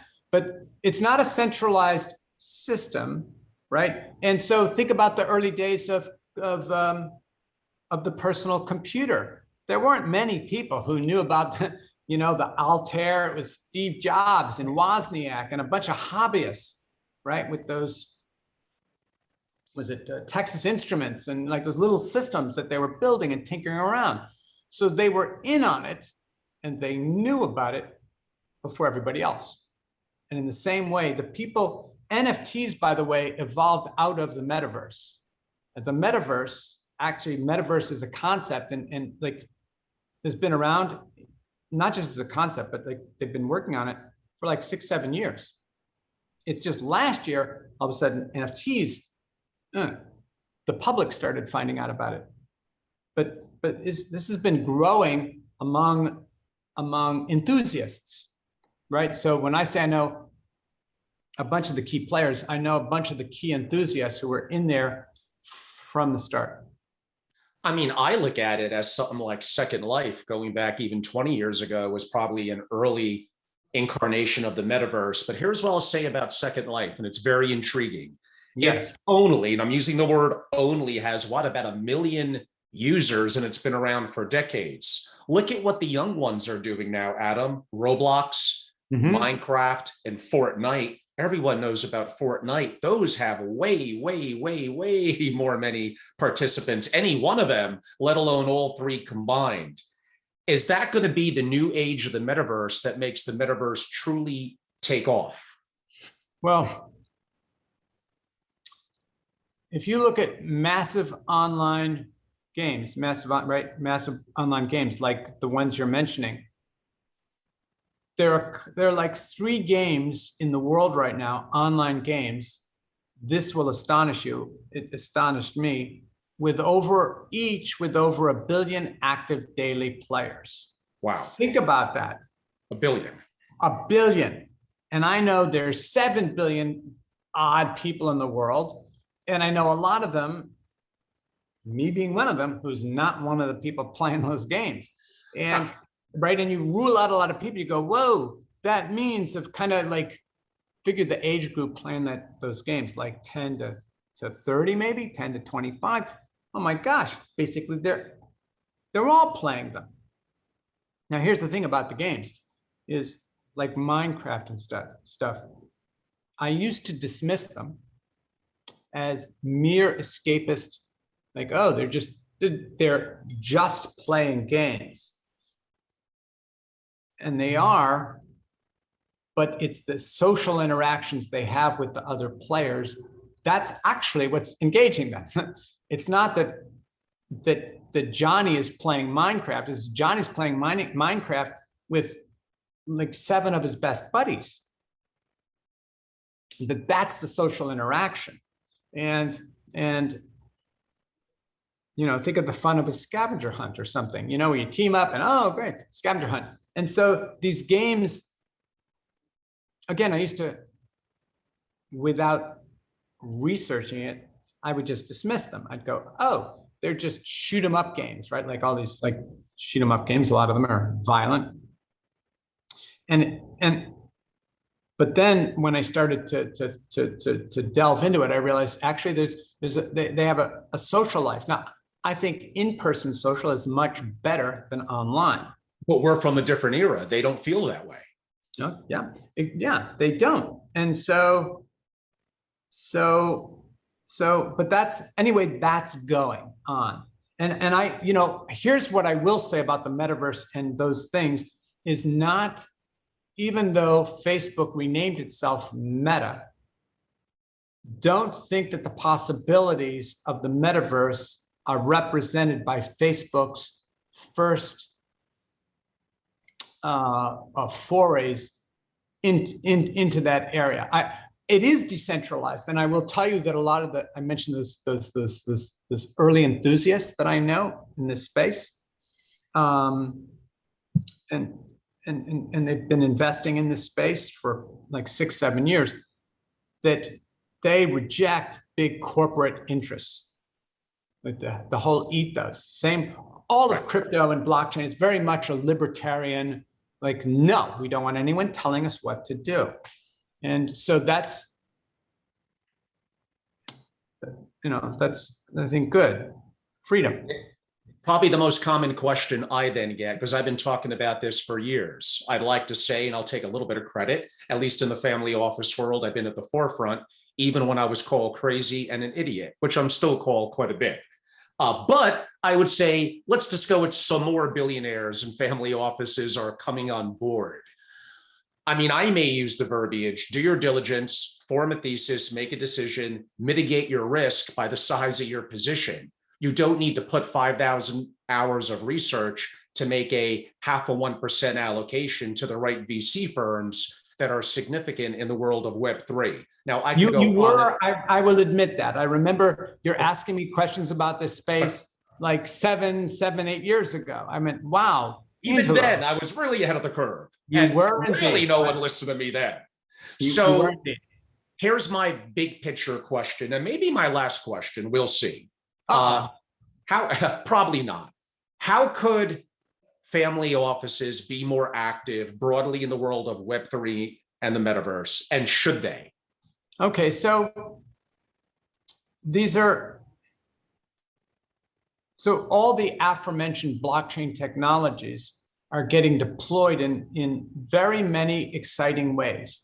And even when you and I had these talks 7 or 8 years ago, when you asked me, so Adam, what are your views? And I go, I wasn't that impressed with Bitcoin as an investment, right? Just a coin. But I said, and you agreed, oh, but the technology's really incredible opportunities.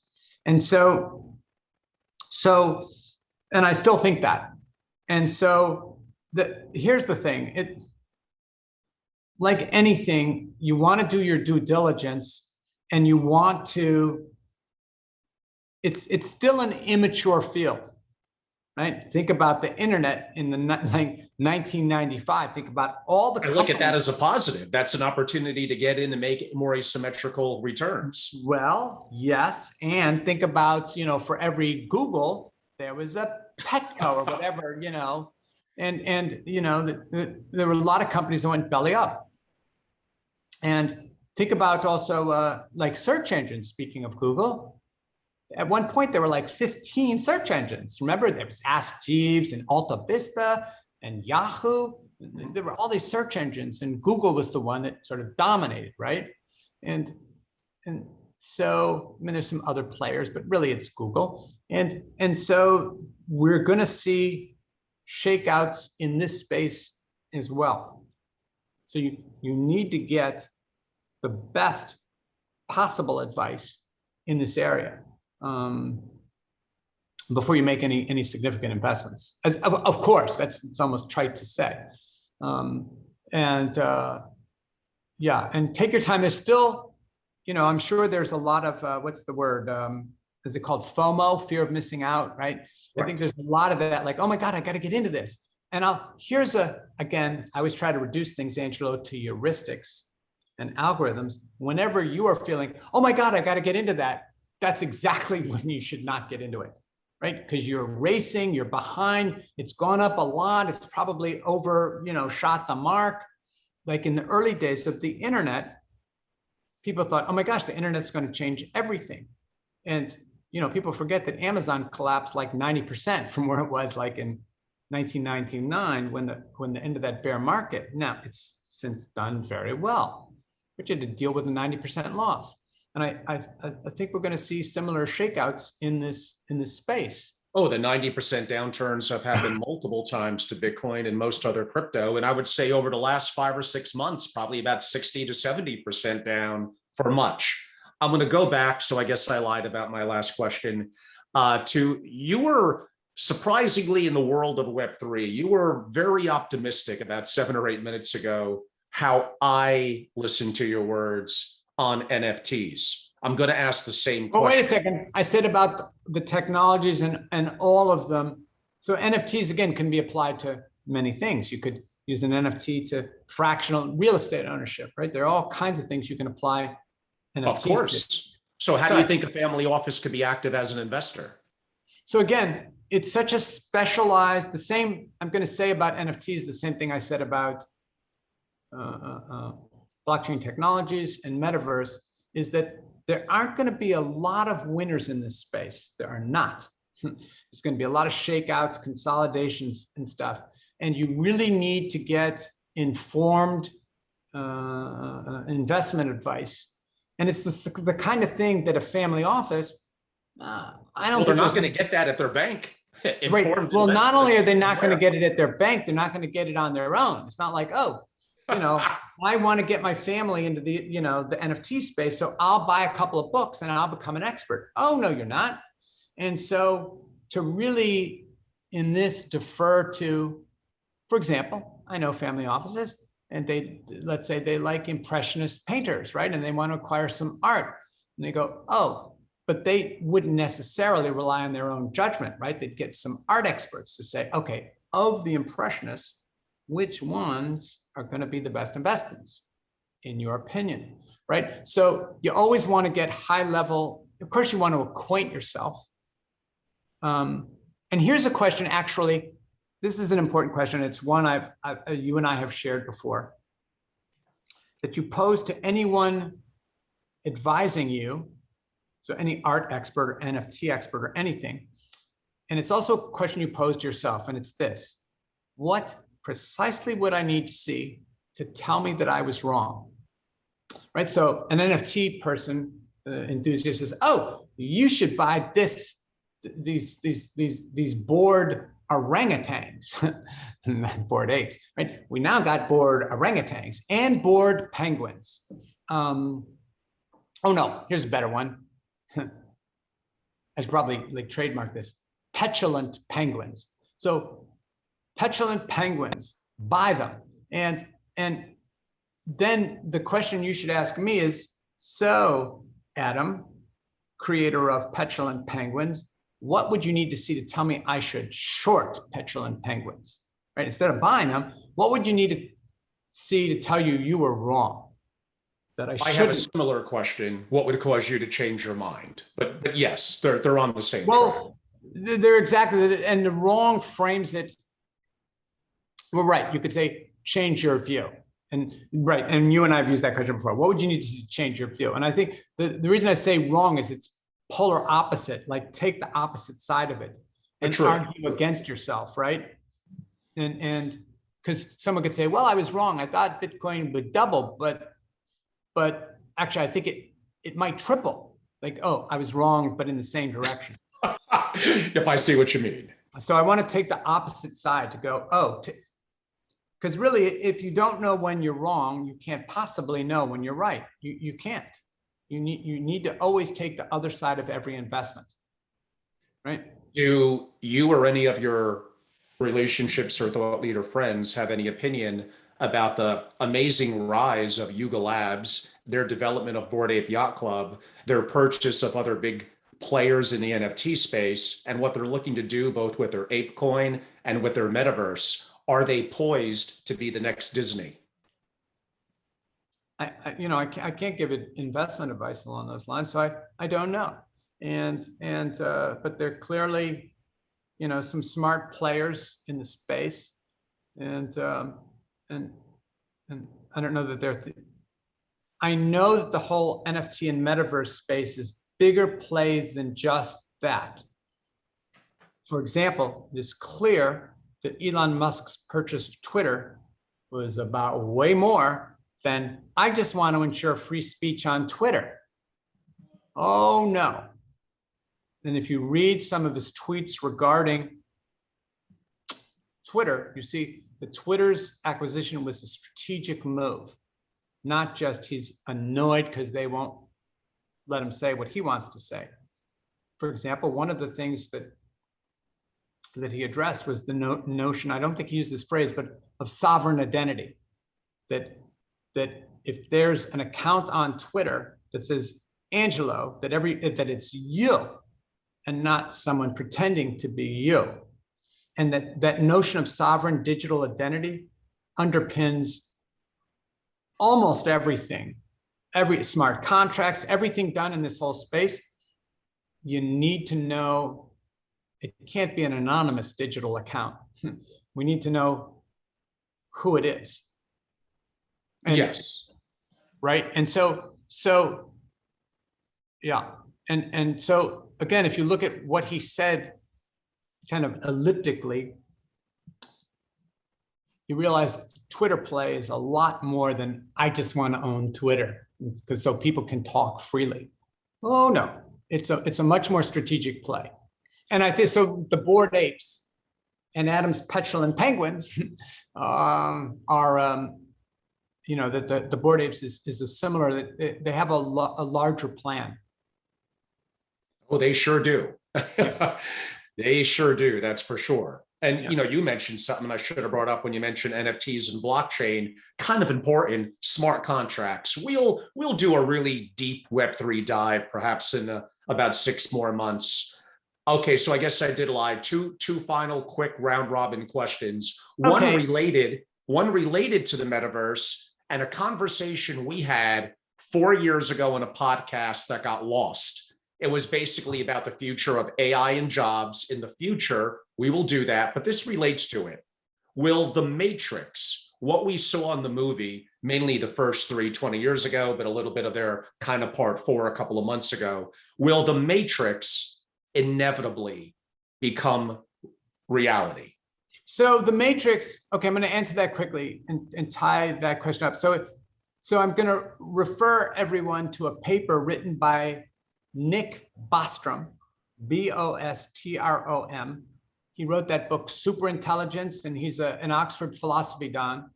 And he wrote a paper called, Are You Living in a Computer Simulation? I got to read this. Yes, you really should, because it's a serious philosophical look. And he argues the probabilities that we are in a simulation right now. And it's a very interesting argument. And Elon Musk, yes, said the odds, having read the paper, said he thinks the odds are billions to 1. And so that we are in a simulation. And so the thing about the Matrix, by the way, the silly thing about the Matrix, it's too bad, the whole human beings are batteries, that wasn't actually the original script, because that doesn't make any thermodynamic sense. You're going to feed human beings so the human being will supply you with energy. Well, there's some energy loss there, right? That's right. Basic physics, thermodynamics. The original reason that the machines enslaved human beings was to tap the distributed intelligence of human beings that the machines couldn't duplicate. That's much more interesting. And so read Nick Bostrom's paper. Oh, I will. And because he discusses that, and I'm just going to say the answer to that is an almost certain yes. Now, I'm not saying that we're tied up in those pods and things for malevolent purposes, but read Nick Bostrom's paper. It's really fascinating. Which then this academic is really going to keep you up at night. Yeah. I mean, this then relates back a little bit to the metaverse, but there's going to be lots of metaverses and there'll be lots of losers. And that goes back to your question of identifying what could be a massive asymmetrical investment opportunity. Well, you'll have to do your own diligence and get lucky on that one, because that is going to be a tough one. Someone wanted me to ask, completely unrelated. It came in via text. I find it an interesting question, unrelated to everything that we've talked about so far. I'll find a way to relate it. Has a human being ever been cloned? I don't know. The odds are probably highly likely, right? I mean, Yes. Think about it, right? I mean, just think about the probabilities where we were technology. We talk about technology, we think of, like electronic technology, but there's biotech, right? And so when was that sheep? She had a name. There was some, like 20 years ago, right? It's been a while. Right? Oh, yes. Right? It's been a long time. Sheep, right? It's been a long time, but they cloned a sheep. I think it was a sheep. Again, I'm doing it from memory. It was so long ago, I've forgotten about it. And so you figure if they were able to do that then, right, you got to figure there are labs around the world that have since gone much farther. They've kept underground. It's not the kind of thing you want to tell everybody about, because that would create a political firestorm, right? But you gotta if you just follow the trajectory of technological progress, I'm sure if they were cloning that sheep, I forget the name, that right now they could do human beings. Now, by the way, that's on a fetus into a human being level. It doesn't mean it's the same person, right? Because there are all kinds of environmental factors and stuff. But I have to believe that the odds are highly likely that, just again, following the arc of technological, and in this case, biotechnological progress. Well, Adam, as a final hook, if the audience could only see about the 20 questions I had to leave on the cutting room floor in about 6 more months, that's going to make a great episode. So they'll just have to be a little patient. Adam, do you have anything relative to projects you're working on, your book that you mentioned you're going to need to write one more chapter, that you would like to leave our audience with a parting idea, thought, or a way to connect with you? So, you can always drop me they can follow me on Twitter. I am Adam Robinson. Talk about sovereign identity.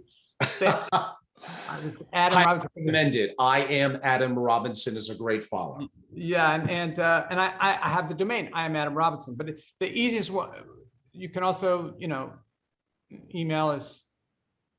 That would be an easy one to do. Just shoot me a DM on Twitter. I'm besieged, but I do my best to try to respond to people. And yeah, I'm doing a lot of cool things some of which I shared off the record with you. And yeah, a lot of things, a lot of fun things I'll be unleashing on the world in the next 2-3 months. Yeah, I'm excited. I'm excited, and I know we'll follow up a little personally in the next couple of days or so. So that'll be great. Well, everyone, it's been another 2 hours plus with Adam Robinson. It went by so quickly.